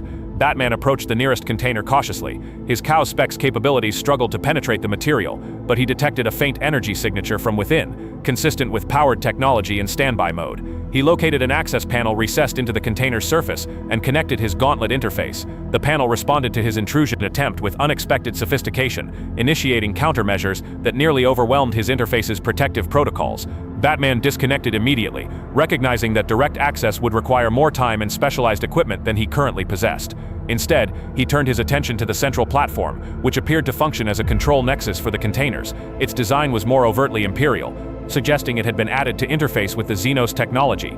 Batman was able to access its systems more easily, downloading partial schematics and shipping manifests to his cow's data storage. The information was fragmentary, but revealing. The containers held technology identified as phase-shifting architecture, with applications including dimensional stabilization and real space anchoring. Most concerningly, one container was designated as containing a pet prototype biomechanical interface, subject with notations indicating it was successfully bonded to human host. This aligned with Vex's description of the shape-shifting assassin kept in Orsian's vault. The Guildmaster was apparently importing additional specimens of similar nature, possibly to expand his capabilities as the Vermilion Protocol entered its active phase. Batman had just completed his download when his motion sensors detected approaching life signs. Orion's security team had arrived ahead of schedule. He had minutes at most before they entered the cargo bay. He needed to place tracking devices on the containers to monitor their movement to the Golden Counting House. From his utility belt, he retrieved 6 microscopically small transponders, each programmed to transmit on a frequency that would bypass standard Imperial scanning protocols. He placed one on each container, positioning them within the geometric patterns carved into the obsidian-like material to further conceal their presence. As he placed the final transponder, Batman's cowl sensors detected a power surge from within the containers. The energy signatures he had previously identified as dormant technology suddenly intensified as if responding to his presence. The temperature in the cargo bay dropped precipitously, frost forming on exposed surfaces within seconds. Batman moved toward the exit, but froze as the container designated as holding the biomechanical interface subject emitted a soft chime. Its surface rippled like liquid, portions flowing aside to create an opening. From within emerged a figure that defied easy description. It appeared humanoid but wrong in fundamental ways. Its proportions were slightly elongated, limbs too thin and too long. Its skin had the same obsidian quality as the container, reflecting the dim light with subtle iridescence. Most disturbing was its face, or rather the absence of one, where facial features should have been. There was only a smooth surface that occasionally rippled with suggestions of eyes, nose, and mouth, as if the creature was testing which configuration might be most appropriate. Batman remained perfectly still, the batsuit's active camouflage his only defense against immediate detection. The creature stepped fully out of its container, movements fluid and precise in a way that suggested both biological and mechanical components working in perfect harmony. It turned its featureless face toward Batman's position, giving no indication whether it could perceive him through his camouflage. The creature raised a hand, fingers elongating into tapered points that resembled surgical instruments. It made a sound that Batman's cowl translated as language, though no human throat could have produced such harmonics. "Observer," it said, the words somehow emerging without visible mouth or vocal apparatus. "You are not of this reality's pattern." The statement confirmed that the creature could detect him despite his camouflage. More concerning was its apparent ability to sense his extra-dimensional origin, something that even Inquisitor Vale's psychers had not immediately perceived. Batman deactivated his camouflage, recognizing its futility. "What are you?" he asked, keeping his voice level despite the otherworldly dread the creature inspired. "I am Transition," the creature replied, purpose-built and consciousness-shaped. "I facilitate the necessary alteration of form and function." Its featureless face rippled momentarily, forming what might have been a smile before dissolving back into smoothness. "You have damaged patterns within your molecular structure, dimensional translation trauma. I could repair this." "You killed Inquisitor Corinth," Batman stated, neither accepting nor rejecting the creature's offer. "Corinth," the creature repeated as if testing the name. "Yes, a necessary excision of corrupted code within the broader pattern. The Inquisition's monitoring functions threatened premature activation of the protocol." The casual way it acknowledged the assassination was chilling. To this entity, murder was merely system maintenance, no different than deleting a compromised file. Batman tensed, preparing for the creature to attack. but it made no aggressive movements.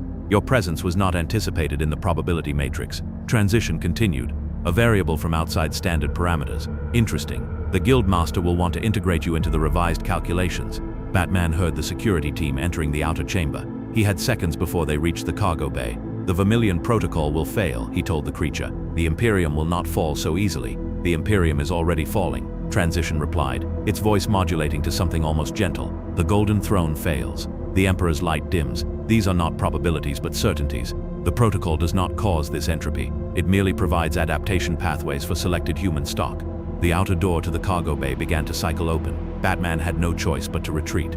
He activated a smoke grenade, filling the bay with dense sensor-blocking vapor, and fired his grapple toward a maintenance access panel in the ceiling. As he ascended, Transition made no move to stop him. Instead, it spoke one final time, its words following him into the access shaft. "We will meet again. Dimensional anomaly. Your pattern has now been added to my recognition matrix. There is nowhere in this reality you can hide from me." Batman sealed the access panel behind him and moved rapidly through the maintenance conduits toward his extraction point. He had gathered critical intelligence, but had also revealed his presence to a being of unknown capabilities. The mission parameters had shifted dramatically as he emerged from the trader vessel through the same environmental port he had used for entry. Batman contacted both K's network and Inquisitor Vale, transmitting what he had learned about the shipment and the entity called Transition. The tracker signals showed the turned containers being loaded onto Orshin's transport, the Gilded Hand which would return them to the Golden Counting House. The next phase of the operation was clear. Batman needed to infiltrate the Golden Counting House itself, locate the vault where Orshin kept his Xenos allies, and gather conclusive evidence of the Vermilion Protocol's true nature. The encounter with Transition had confirmed that the Guildmaster was working with technologies far beyond Imperial standards, possibly with the goal of ensuring his own survival when the Imperium inevitably collapsed. But Batman had also glimpsed something more disturbing in Transition's casual discussion of selected human stock. Orshin wasn't planning merely for his own survival or even that of his immediate allies. He was implementing a form of directed human evolution using Xenos technology to create a new strain of humanity that could thrive in the aftermath of the Imperium's fall. The implications were staggering. If Orshin succeeded, he would effectively control the future of the human species in this sector, perhaps beyond. Those who received his adaptation pathways would survive and potentially prosper. Those denied access would face extinction as the Imperium's protective structures collapsed. It was eugenics on a galactic scale, justified by the genuine existential threat facing mankind. Batman had encountered similar reasoning from villains in his own universe, brilliant men and women who believed that only through controlled evolution could humanity survive its self-created catastrophes. He had always rejected such thinking, recognizing that it inevitably led to tyranny justified by necessity. As Batman made his way back to the Underhive to prepare for the infiltration of the Golden Counting House, he considered the moral calculus of this universe. The Imperium itself was a tyranny that sacrificed individual liberty for collective survival. Was Orosian's vision truly more monstrous than the crumbling edifice it sought to replace? Or was he simply the next iteration of the same ruthless pragmatism that had sustained humanity through 10 millennia of galactic horror? These philosophical questions would have to wait. For now, Batman's focus remained on gathering evidence and neutralizing the immediate threat. The answers to the larger questions would emerge from the actions he took in the coming days, as they always had. The Golden Counting House dominated the commercial heart of Hive Primus, a fortress disguised as a financial institution. Its exterior presented a facade of imperial Gothic splendor with soaring buttresses and stained glass, windows depicting scenes of commerce, blessed by imperial saints. Statues of guildmasters past lined the approach, their features worn smooth by millennia of acid rain and industrial pollutants. Batman had spent 3 days preparing for this infiltration, the most challenging he had attempted since arriving in this universe. The Counting House's security systems were multi-layered and redundant, incorporating both standard Imperial technology and the Xenos enhancements Orspalian had acquired through his off-world contacts. Conventional approaches were monitored by Aurigra arrays, motion detectors, and heat sensors. Maintenance access points were sealed with biometric locks keyed to servitors grown specifically for the purpose. Most concerning were the psychic wards that surrounded the lower levels, capable of detecting unauthorized minds attempting to penetrate restricted areas.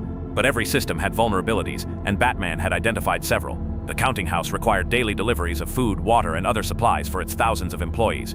These deliveries were processed through a loading dock on the building's eastern face, managed by servitors, whose limited cognitive functions made them susceptible to specific override protocols. Batman had kind cultists construct a device that mimicked the control signals used to protect these servitors, allowing him to redirect one delivery to a secondary processing area where he could replace its contents with himself. The Iron Apostles had proven their value, creating the device according to Batman's specifications with an efficiency that would have impressed even Lucius Fox. Now concealed within a cargo container officially containing cleaning supplies, Batman was carried into the heart of the Golden Counting House by servitors who remained unaware of the deception. His batsuit had been further modified for this operation, incorporating additional stealth capabilities and defensive measures against both conventional and psychic detection. The cow's sensor suite had been enhanced to detect the specific energy signatures associated with the Xenos technology he had encountered on the trader vessel.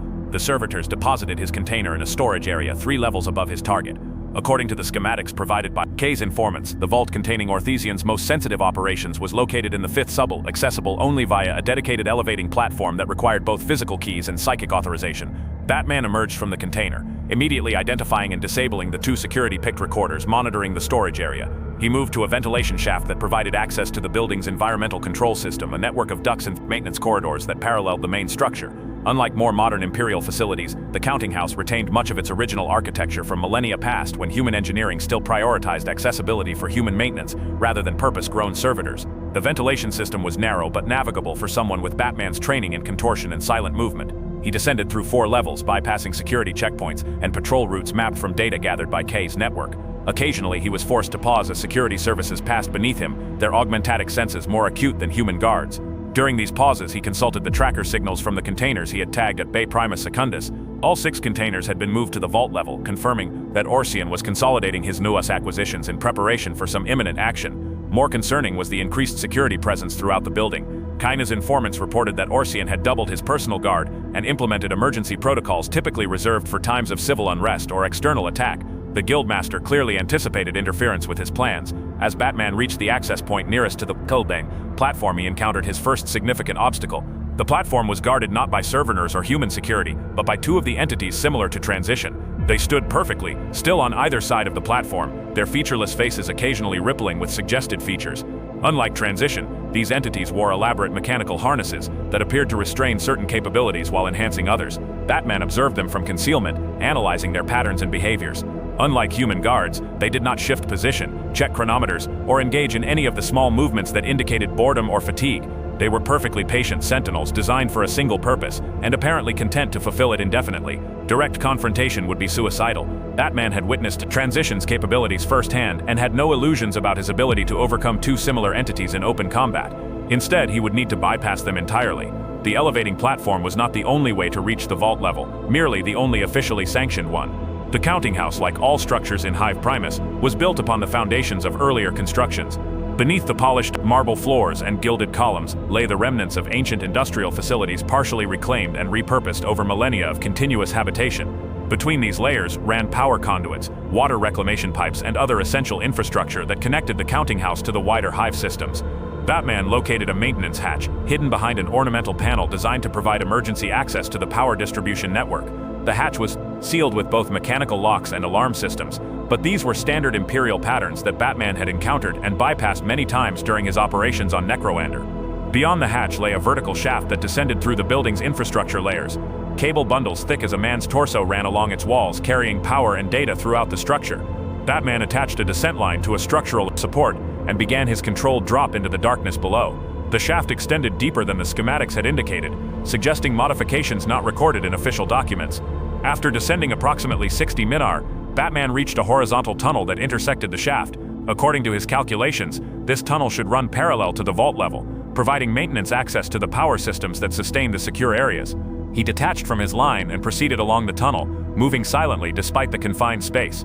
The tunnel terminated at a heavy bulkhead marked with warning runes and mechanic seals, indicating high-energy systems beyond. Batman bypassed the mechanical lock and slipped through, finding himself in an antechamber filled with humming coitator banks and power distribution nodes.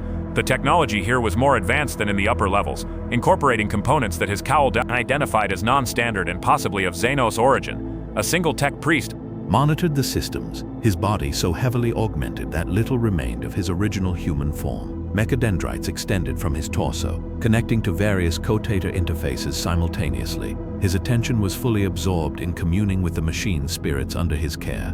His augment senses focused on data flows rather than physical surroundings. Batman moved silently behind the tech priest and administered a precisely calculated nerve strike to the junction where organic spine met mechanical augmentation. The tech priest slumped forward, consciousness fleeing without triggering the alarm protocols that would have activated had his life functions ceased entirely. With the tech priest neutralized, Batman accessed the chamber's control systems. The displays showed a comprehensive layout of the vault level, including security deployments and active systems. Orsian had converted the entire sublet into a research and containment facility dedicated to the Vermilion Protocol. The 6 containers from the trader vessel had been moved to a central laboratory where tech adepts in non-standard garb were conducting what appeared to be integration procedures. Most significantly, Batman located what could only be the primary vault, a heavily shielded chamber at the heart of the facility. According to the security protocols displayed, this vault contained what was designated as the template, a biological specimen of critical importance to the protocol. Access was restricted to Orsian himself and 2 individuals identified only by code names, Architect and Oracle.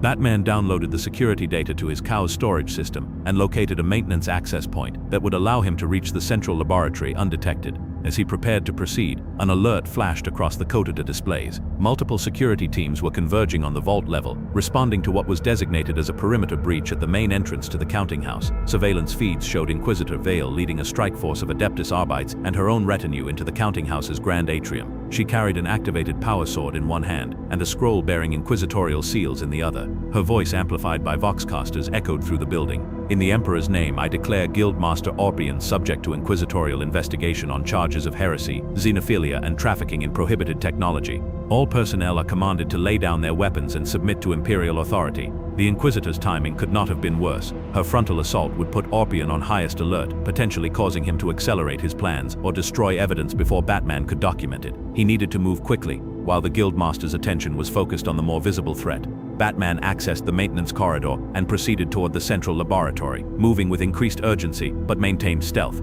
The corridor was cramped and poorly maintained, clearly not intended for regular human access. Exposed power conduits ran along the walls, occasionally arcing with energy that would have proven fatal to touch.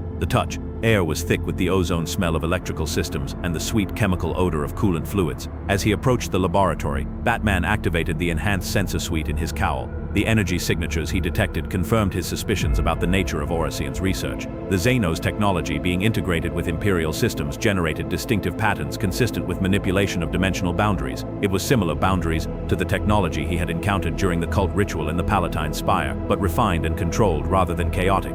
Batman found an observation port that allowed him to view the laboratory without entering. Inside, a team of tech priests were working on the containers he had tagged at Bay Primus Secundus. They wore the red robes of the Adeptus Mechanicus, but their garb was modified with geometric patterns similar to those on the Xenos containers. Their augmentations were likewise non-standard, incorporating flowing components that moved with unsettling organic fluidity. In the center of the laboratory stood a figure that could only be Orthesian himself. The Guildmaster was corpulent, as reported, but his obesity seemed deliberate rather than indulgent. His massive form surgically modified to accommodate extensive augmentation. Mechadendrites emerged from his spine and shoulders, terminating in a variety of specialized manipulators. His eyes had been replaced with crystalline implants that shifted color as they processed different visual spectra. Most strikingly, his skull had been partially replaced with a transparent dome that revealed an enlarged brain shot through with metallic filaments. Orthesian was directing the tech priests in a procedure involving one of the containers. The container had been opened, revealing a device that resembled a skeletal framework composed of the same obsidian-like material as the containers themselves. The device was being connected to what appeared to be a standard Imperial Vox communication array, creating a hybrid system of human and Xenos technology. Integration at 70%, reported one of the tech priests, his voice distorted by Vox implants.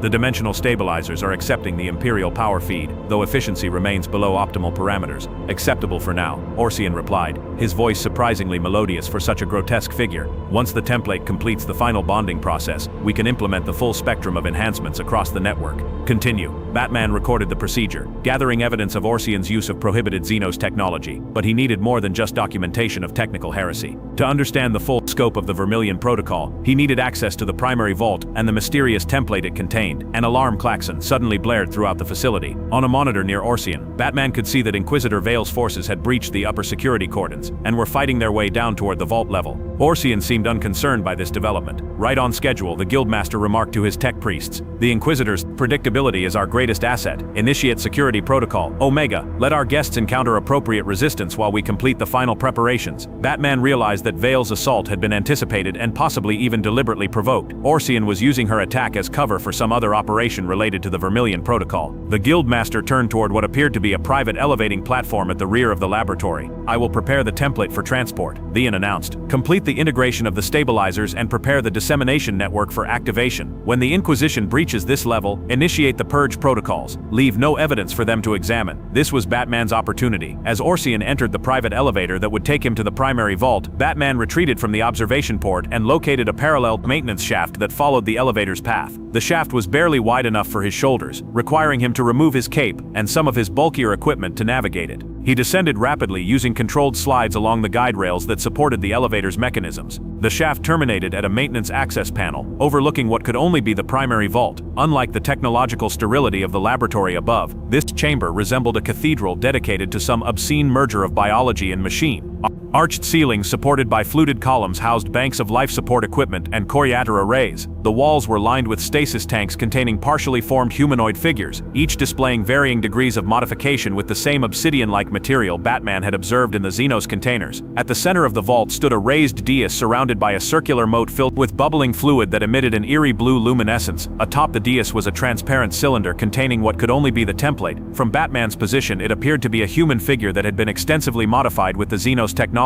Its form elongated and enhanced beyond normal human parameters. Unlike the entities such as Transition, this being retained recognizably human features, though altered to emphasize an inhuman beauty. Orion approached the dais, his mechandrites extending toward control panels surrounding the cylinder. "The time has come, my lady," he addressed the figure within. "The Inquisition's interference forces us to accelerate the timetable. The network is not yet fully integrated, but it will suffice for the initial phase." To Batman's shock, the figure within the cylinder responded, its voice transmitted through external Vox units. "Your anxiety betrays you, Orion. All proceeds according to the paths I have foreseen. The Inquisitor's attack is a necessary component of our ascension, not an obstacle to it." The voice was female and carried harmonics that reminded Batman of Transition speech patterns, yet it retained a core of humanity that the other entities lacked. This was no mere Xenos construct, but something more complex, a hybrid being that embodied both human and alien aspects. "Of course, Oracle." Oracle replied, using one of the codenames Batman had seen in the security protocols. "Your visions have guided us true thus far. I merely concern myself with practical matters of implementation,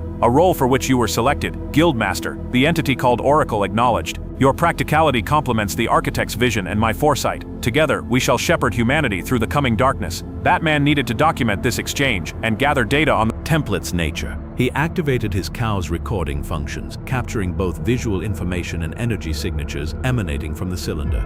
The readings were unlike anything he had previously encountered, suggesting technology far beyond even the advanced Xenos devices in the laboratory above. As Orson began the process of preparing the template for transport, Batman noticed something disturbing about the Oracle's containment cylinder. It wasn't designed primarily to keep the being inside, but rather to regulate its connection to the surrounding systems. The template was not a prisoner but the central node of a vast network with connections extending throughout the vault and presumably beyond the systems being integrated in the laboratory above. Batman's analysis was interrupted by a massive explosion that shook the entire structure. The vault's lighting flickered momentarily before emergency systems engaged. Orzian turned from the distard, his crystalline eyes shifting to a crimson hue that suggested alarm. "The Inquisitor has breached the secondary containment layers," he announced. "Earlier than anticipated, we must accelerate the sequence." "Proceed," the Oracle agreed. "The dimensional anchors are sufficiently established to maintain stability during transition. Begin the awakening protocol." Orzian activated a series of controls on the cylinder containing the Oracle began to drain, the luminescent fluid receding to reveal more of the template's modified form. As the fluid level dropped, Batman could see that the being's lower body transitioned from recognizably human anatomy to a complex integration with the Deezes itself, suggesting that the Oracle was physically connected to the vault systems in ways that went beyond mere mechanical interface. Batman needed to act. Whatever awakening protocol Orzian had initiated, it clearly represented the activation of the Vermilion Protocol's critical phase. He had gathered substantial evidence, but stopping the procedure took priority. He prepared to emerge from his concealment and confront the Guildmaster directly. Before he could move, the vault's main entrance exploded inward. Inquisitor Vale entered, her power armor scorched and dented from heavy combat but still functional. Her power sword crackled with energy, and in her other hand she carried an ornate bolt pistol of ancient design. Behind her came her retinue, similarly battle-damaged but combat effective. Orion Vale's voice rang with imperial authority. "By the power vested in me by the holy orders of the Emperor's Inquisition, I declare you excommunicate Traitoris. Your life is forfeit, your bloodline condemned, your very name to be struck from all imperial records." The Guildmaster turned to face her, seemingly unconcerned by the pronouncement. "Inquisitor Vale, you have fought well to reach this chamber. A pity your efforts are in service to a dying empire." His mechandrites continued their work at the control panel, even as he addressed the Inquisitor. "You believe you fight for humanity's survival, yet you enforce the very dogmas that ensure its eventual extinction." "Silence, heretic," Vale snapped, advancing with her power sword raised. "Your trafficking with Xenos and corruption of Imperial technology are crimes enough, but this," she gestured at the Oracle's partially revealed form. "This abomination is beyond forgiveness. You see abomination where you should see salvation," Orzian replied. "The Oracle is humanity's future, Inquisitor. When the Emperor finally dies and the Astronomicon fails, it is beings like her who will guide humanity through the darkness that follows. Batman watched the confrontation, recognizing that neither participant was fully aligned with his own moral framework. Vale represented a brutal authoritarian regime that sacrificed individual freedom for species survival. Orzian offered a transhumanist vision that promised survival through radical evolution, but at the cost of what it meant to be human. Both claimed to fight for humanity's future while embracing methods that betrayed its essential dignity. The Oracle's voice interrupted his thoughts. The shadow in the maintenance shaft, the dimensional anomaly whose pattern defies my predictions. Step forward, observer. Your role in this confluence was unexpected but perhaps necessary. All eyes turned toward Batman's position. His stealth compromised, he emerged from the maintenance access, dropping to the vault floor in a combat-ready stance that kept both Orion and Vale in his field of vision. The Night Haunter. Vale recognized him despite his modified equipment. I might have known you would find your own path to the truth. Truth is a luxury in our age, Inquisitor, the Oracle said, her voice taking on multiple harmonic layers that seemed to bypass the ear and resonate directly in the mind. What matters is survival. The Batman understands this better than most. He comes from a reality where humanity faced extinction through its own folly rather than external threats. Batman was unsettled by the Oracle's knowledge of his origins and identity. You've been monitoring me since I arrived on Necroander. Of course, the Oracle confirmed. Your arrival created ripples in the dimensional fabric that our senses detected immediately. A human from another reality enhanced beyond normal parameters, with a mind disciplined through decades of conflict against forces both human and superhuman. You represented both opportunity and threat to the Vermilion Protocol. The Protocol is an abomination, Vale declared. Her bolt pistol now trained on Orzian collaboration with Xenos, genetic manipulation, dimensional interference. Each alone is grounds for execution. Combined, they merit exterminatus. Orzian laughed, the sound discordantly pleasant from his grotesque form. And yet you hesitate, Inquisitor, because deep in your conditioned mind you recognize the truth. The Imperium is dying. The Golden Throne fails. The Emperor's light dims. What I offer is continuity, a guided transition rather than catastrophic collapse. What you offer is damnation. Vale countered. Mankind's soul traded for temporary survival. Batman remained silent, assessing the situation. The confrontation between Inquisitor and Guildmaster provided cover for him to gather more data about the Oracle and the systems connected to her. His cow's sensors recorded energy patterns, data flows, and the complex integration of human machine and Xenos components that comprise the Vermilion Protocol's core. The Batman's judgment is what interests me, the Grimmy, Oracle said, focusing her attention on him. Her eyes, too large and luminescent for a normal human, fixed him with an intensity that suggested she was seeing beyond physical appearance. You who have defended a smaller world against gods and monsters, who has walked the line between justice and necessary evil, what verdict would you render on our work, Dark Knight? The use of his old title from Gotham startled Batman. This being had access to knowledge she should not possess, suggesting either powerful psychic abilities or technological means of extracting information directly from his mind, despite his psychic defenses. Your protocol sacrifices too many for the benefit of too few, Batman stated, his voice carrying the weight of absolute conviction. You claim to save humanity while abandoning the vast majority to their fate. That's not salvation, it's elitism dressed as pragmatism. A predictable response from one whose moral code was forged in privilege. Ortale dismissed. Would you condemn trillions to death for the sake of abstract principles? The protocol does not seek to save everyone because that is impossible. It seeks to preserve the best of humanity to ensure that something of our species survives the coming darkness. And who decides what constitutes the best? Batman challenged you, your Xenos allies, the Oracle. Every tyrant in history has justified atrocity with the claim that they alone can determine who deserves to live. The exchange was interrupted by another explosion, this one closer and more powerful than the last.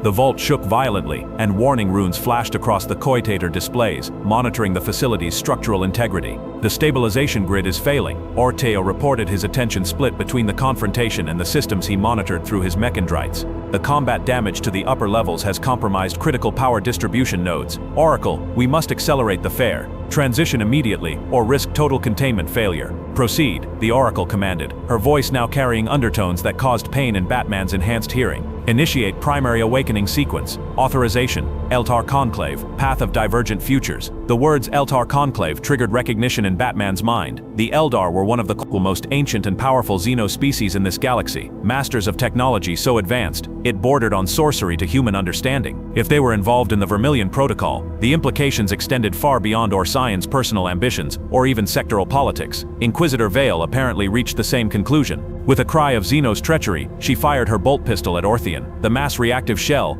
detonated against a previously invisible energy field surrounding the Guildmaster, the explosion momentarily outlining a protective bubble of force that had been active throughout their confrontation. "Your weapons cannot harm me, Inquisitor," Orsian stated calmly. "The technology protecting me is beyond your comprehension, but I take no pleasure in your defeat. You fought admirably for a cause you believe just. In the new order that follows the protocol's activation, there may yet be a place for warriors of your caliber." As he spoke, the cylinder containing the oracle fully drained and its transparent walls retracted into the disses. The being within was now completely visible, her form a disturbing merger of human, machine, and Xenos elements. Her lower body merged seamlessly with the disses, connected by flowing conduits that pulsed with energy. Her torso retained a humanoid shape, but was enhanced with the same obsidian-like material Batman had observed in the Xenos containers. Her face was hauntingly beautiful, yet undeniably alien, with features too perfect to have evolved naturally. Most disturbing were the crystalline structures that emerged from her skull, forming a corona that resembled both crown and antenna.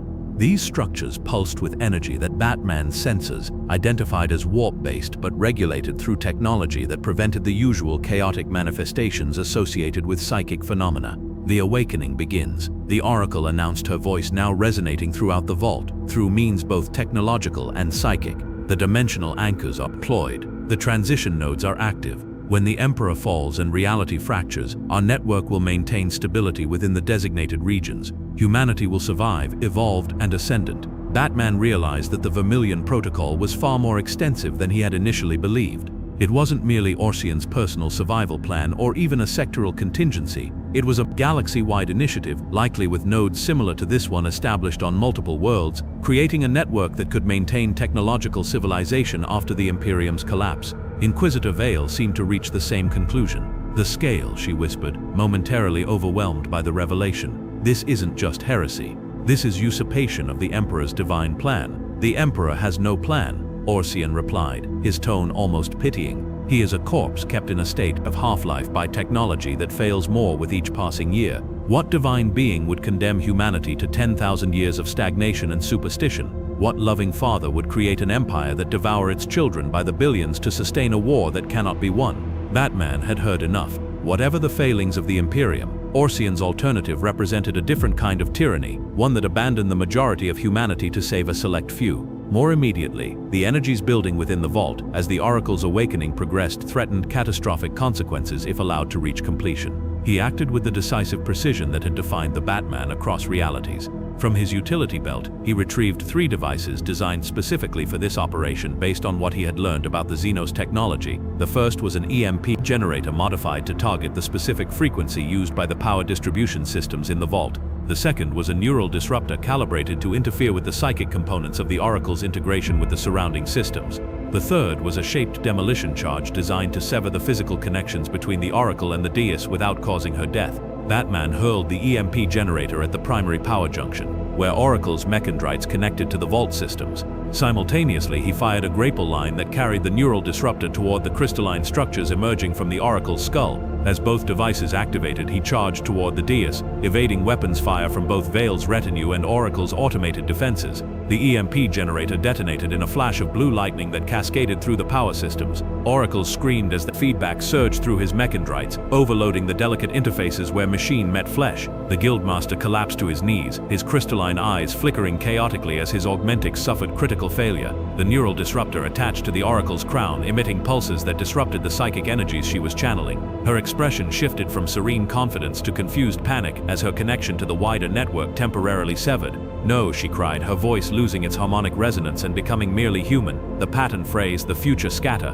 Batman reached the dais and planted the demolition charge precisely at the junction where the Oracle's humanoid form merged with the technological substrate. He activated the timer and leapt clear as the charge detonated with a focused concussive force. The Oracle screamed, a sound of calm psychic pain that threatened to overwhelm even Batman's enhanced mental defenses. The vault systems began to fail in cascading sequence. Warning runes flashed across all displays, indicating critical failures throughout the network. The stasis tanks lining the walls deactivated, their partially formed occupants twitching as life support failed. The moat surrounding the dais boiled and evaporated, releasing clouds of luminescent vapor that filled the air with an actinic glow. Inquisitor Vale recovered from the momentary shock of the Oracle's psychic scream and seized the opportunity Batman had created. She charged Orsian, her power sword raised for a killing blow. The Guildmaster, his defensive systems compromised by the EMP, could only raise his arms in a futile gesture of protection as the power field sheathing the blade sliced through flesh, bone, and mechanical enhancement alike. Orsian's head rolled across the vault floor, separated from his grotesque body by Vale's precise strike.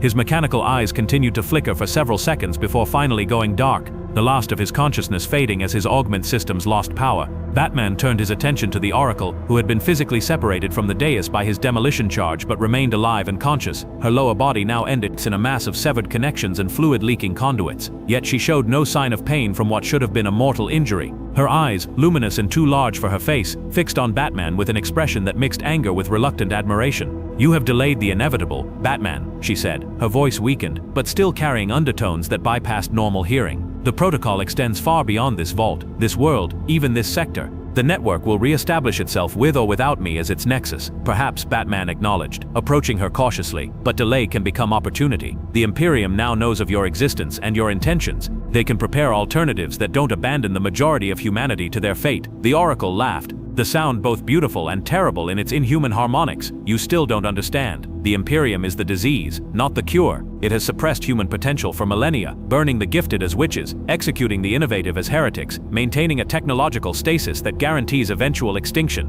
What we offer is evolution, guided ascension rather than rigid dogma." Inquisitor Vale approached, her power sword still crackling with energy. "Enough Xenos propaganda," she declared. "This abomination will be transported to the Fortress Inquisitorial for proper interrogation and eventual purging." Batman stepped between the Inquisitor and the Oracle. "She's a witness and intelligence source, not merely an enemy combatant. The knowledge she possesses about the full extent of the Vermilion Protocol could save billions of lives." Vale's eyes narrowed. "Step aside, Batman. My authority in this matter is absolute. The Oracle represents a Xenos corruption of human form and thought. Her very existence is anathema to the Emperor's vision for mankind." Batman did not move. "Your Emperor is dying by her account and Orsian's. If that's true, the Imperium needs to prepare for the transition rather than pretend it isn't happening. Executing her eliminates a valuable source of information about what's coming." The standoff might have escalated to violence, but at that moment, the Oracle spoke again, her voice now carrying a strange dual quality, as if two beings spoke through one mouth. "The Knight from Beyond plays his role perfectly. Inquisitor, as I foresaw." Vale froze, recognition flickering across her features. That voice impossible. "Nothing is impossible when one walks the path of divergent futures," the Oracle replied. Her face seemed to shift subtly, features rearranging in ways that defied normal biology. "You recognized my voice from the recordings of your mentor, did you not? Poor Corinth, so dedicated yet so limited in vision." Batman watched the exchange with growing understanding. She wasn't responsible for Corinth's death. He realized she was Corinth, or became him somehow. A simplification but essentially correct. The Oracle confirmed. Inquisitor Corinth discovered aspects of the Vermilion Protocol during his investigation of Orsian. But unlike you, Vale, he recognized the necessity behind what appeared to be heresy. He allowed himself to become part of the solution rather than remaining an obstacle to humanity's survival. Vale's expression hardened into a mask of fury. "You lie, abomination. Corinth was a loyal servant of the Emperor. He would never betray his oaths. Loyalty to a corpse god, or loyalty to humanity's future," the Oracle countered. "Corinth chose the latter, as many within your Inquisition secretly have. Why do you think Orsian operated with such impunity? How could a mere guildmaster access technology and establish a network spanning multiple sectors without inquisitorial detection? Because elements within your own organization recognize the same truth he did. The Imperium is dying and something must arise to replace it." Batman saw the impact these revelations had on Vale. Her certainty wavered, the absolute faith that had driven her investigation now undermined by doubt. If her own mentor had turned from the Imperium's path, what did that suggest about the righteousness of her cause? The Oracle continued, pressing her psychological advantage. "The Eldar foresaw the Emperor's final death centuries ago. They recognized that humanity, for all its flaws, provides a bulwark against worse threats in this galaxy. Rather than allow mankind to fragment into warring fiefs when the Astronomicon fails, they initiated the Vermilion Protocol in partnership with forward-thinking humans like Corinth and Orsian. Xenos can never be trusted," Vale insisted, though her voice lacked its former conviction. "Their goals are inherently hostile to humanity's interests. In this instance, their goals and humanity's survival align." Batman pointed out, "They need us as much as we need them. The Tyranids, Orcs, Necrons, and Chaos threaten all sentient life, not just mankind." The debate was cut short by another violent tremor that shook the entire structure. Warning klaxons sounded throughout the facility and emergency lighting activated as main power failed completely. Batman's cowl sensors detected massive energy fluctuations emanating from the Decus where the Oracle had been connected to the vault systems. "The dimensional anchors are destabilizing," the Oracle announced, alarm evident in her voice. "Without my guidance, the network attempts to compensate through automated protocols. The result will be catastrophic space-time distortion throughout the hive." Batman recognized the immediate threat. "How do we stabilize it?" "You can't," the Oracle replied. The system was designed to function with a living nexus that could adapt to fluctuations in real time. With me separated from the interface, cascade failure is inevitable. Inquisitor Vale turned to her retinue. Evacuate immediately. Return to the surface and signal the fleet to prepare for emergency extraction. This entire hive may be lost. The retinue hesitated, unwilling to abandon their Inquisitor, but Vale's command was absolute. They departed, leaving Batman, Vale, and the Oracle alone in the increasingly unstable vault. You should go as well, Inquisitor, Batman advised. Get as many civilians to upper levels as possible. If the dimensional distortion is focused on this facility, the outer hive may survive. Vale's expression hardened into resolute acceptance of duty. My place is here, containing the threat I helped unleash. The Emperor will judge my actions accordingly. Batman respected her decision, recognizing in Vale the same commitment to justice that had driven him throughout his career, however different their methods might be. He turned to the Oracle, whose form was beginning to flicker with the same dimensional instability affecting the vault systems. There must be a way to contain the distortion, he insisted.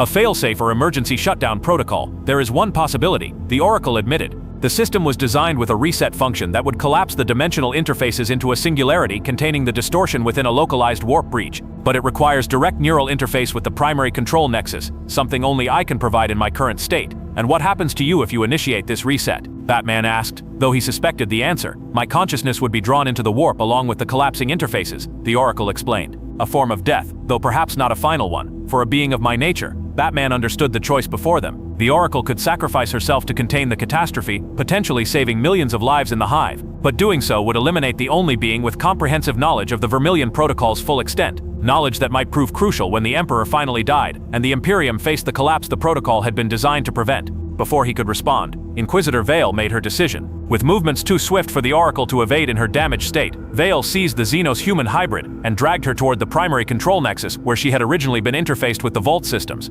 For the Emperor and the souls of mankind, Vale declared, her voice fervent with renewed conviction, I commit this act knowing it may damn my soul but save countless others. The Oracle did not resist. You surprise me, Inquisitor. Perhaps Corinth's influence runs deeper than you knew. Batman moved to intervene, but another violent tremor knocked him off balance. By the time he regained his footing, Vale had positioned the Oracle at the Nexus and was physically forcing the severed connection points of her altered body back into contact with the interface.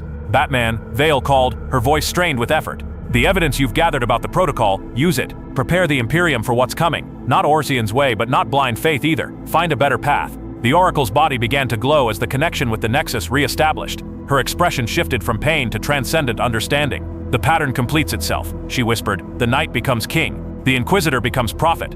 The Oracle becomes memory as it was foreseen along the path of divergent futures. Energy surged through the vault, arcing between the Oracle and the surrounding systems. The dimensional distortions intensified, reality itself seeming to fold and crease around the Nexus. Batman's cowl sensors overloaded, unable to process the physics-defying phenomena occurring before him. Go, Vale commanded as her armor began to crack under the strain of proximity to the collapsing dimensional interfaces. Someone must survive to bear witness, to learn from both our mistakes. Batman recognized the logic in her command. With the Oracle sacrificing herself to contain the catastrophe and Vale ensuring the process completed, his greatest service would be to escape with the knowledge he had gained. He activated his Batsuit's enhanced mobility systems and moved toward the maintenance shaft he had used to enter the vault. As he reached the shaft entrance, he looked back one final time. The Oracle and Vale were now at the center of a storm of energy, their forms merging with the collapsing dimensional interfaces. In that moment, as reality itself bent around them, Batman saw not an Inquisitor and a Xenos hybrid, but two women making the ultimate sacrifice for what they believed was humanity's salvation. Batman ascended through the maintenance shaft as the vault collapsed behind him. The entire Golden Counting House shook with the force of the dimensional reset, but the catastrophic space-time distortion remained contained within the vault level. By the time Batman reached the upper levels, emergency evacuation protocols had been initiated throughout the structure. Guild personnel streamed toward the exits, unaware of the true nature of the crisis unfolding beneath them. Batman made his way to the roof, where his enhanced mobility systems would allow him to traverse the distance to a secure extraction point arranged with K's network. As he emerged onto the Golden Counting House's ornate rooftop garden, he paused to look back at the hive that had been his temporary home in this nightmare future. Hive Primus stretched to the horizon, its spires reaching toward a polluted sky like the fingers of a drowning man. Billions of humans lived and died within its confines, most never seeing the stars or breathing clean air. It was a microcosm of the Imperium itself, a structure designed for survival at the cost of everything that made survival meaningful. Within that brutalist edifice, Batman had found the same capacity for courage, loyalty, and sacrifice that had defined humanity in his own universe. Kain and her iron apostles fighting for dignity in the Underhive hell. Vale and her retinue dedicated to protecting mankind from threats beyond comprehension. Even Orsian, in his twisted way, had sought to ensure humanity's survival in the face of imminent catastrophe. The dimensional collapse in the vault stabilized, the visible distortion effects fading as the reset protocol completed its function. Batman's cowl sensors detected a final pulse of energy, a psychic echo that rippled outward through the hive. In that echo, he sensed both Vale's iron determination and the Oracle's ancient wisdom merged in a final moment of shared purpose despite their opposing ideologies. Batman activated his communication link to K's network. Extraction Protocol Alpha. The primary target is neutralized, transmitting data, package for secure storage and distribution according to established parameters. He had arranged with Kinney to disseminate the evidence he had gathered about the Vermilion Protocol to multiple recipients throughout the sector, including loyal inquisitorial cells, progressive elements within the Mechanicus, and even certain rogue trader houses known for their pragmatic approach to Imperial doctrine. The information would not die with him, Vale or the Oracle. As Batman prepared to depart the Golden Counting House, he felt a familiar sensation, a distortion in space-time similar to what he had experienced when first arriving in this universe. The air around him seemed to ripple, and reality itself thinned to transparency. Through this dimensional veil, he glimpsed other realities, other versions of himself fighting different battles across the multiverse. The Omega Sanction that had flung him across dimensions was reasserting itself, perhaps triggered by proximity to the collapsing dimensional interfaces in the vault below. Batman felt himself being pulled toward another reality, another version of hell, where he would continue his eternal battle against injustice in whatever form it took. Before the transition completed, Batman looked one final time at Necromunda and the brutal dying Imperium it represented. He had not saved this universe, nor had he damned it. He had simply done what he always did, fought for justice in a world that rejected the very concept as weakness. The specifics changed, but the battle remained the same. As dimensional energies enveloped him, Batman's final thought was of Gotham, the city he had sworn to protect. Somehow, someday, he would find his way back. Until then, he would continue to be what he had always been, a shadow of justice in worlds consumed by darkness. The last thing he saw before reality shifted completely was a flight of Imperial Navy ships descending through Necromunda's toxic clouds, likely responding to the dimensional disturbance. Whatever happened next would be shaped by how the Imperium interpreted the evidence he had left behind. Would they learn from the Oracle's warnings about the Emperor's impending death? Would they prepare for the transition in a way that preserved humanity, without abandoning its soul? Batman would never know. The multiverse claimed him again, and the absolute Batman vanished from the grim darkness of the 41st millennium, leaving behind only legends of the Night Haunter who had walked briefly among them. Neither savior nor destroyer, but something infinitely more complex,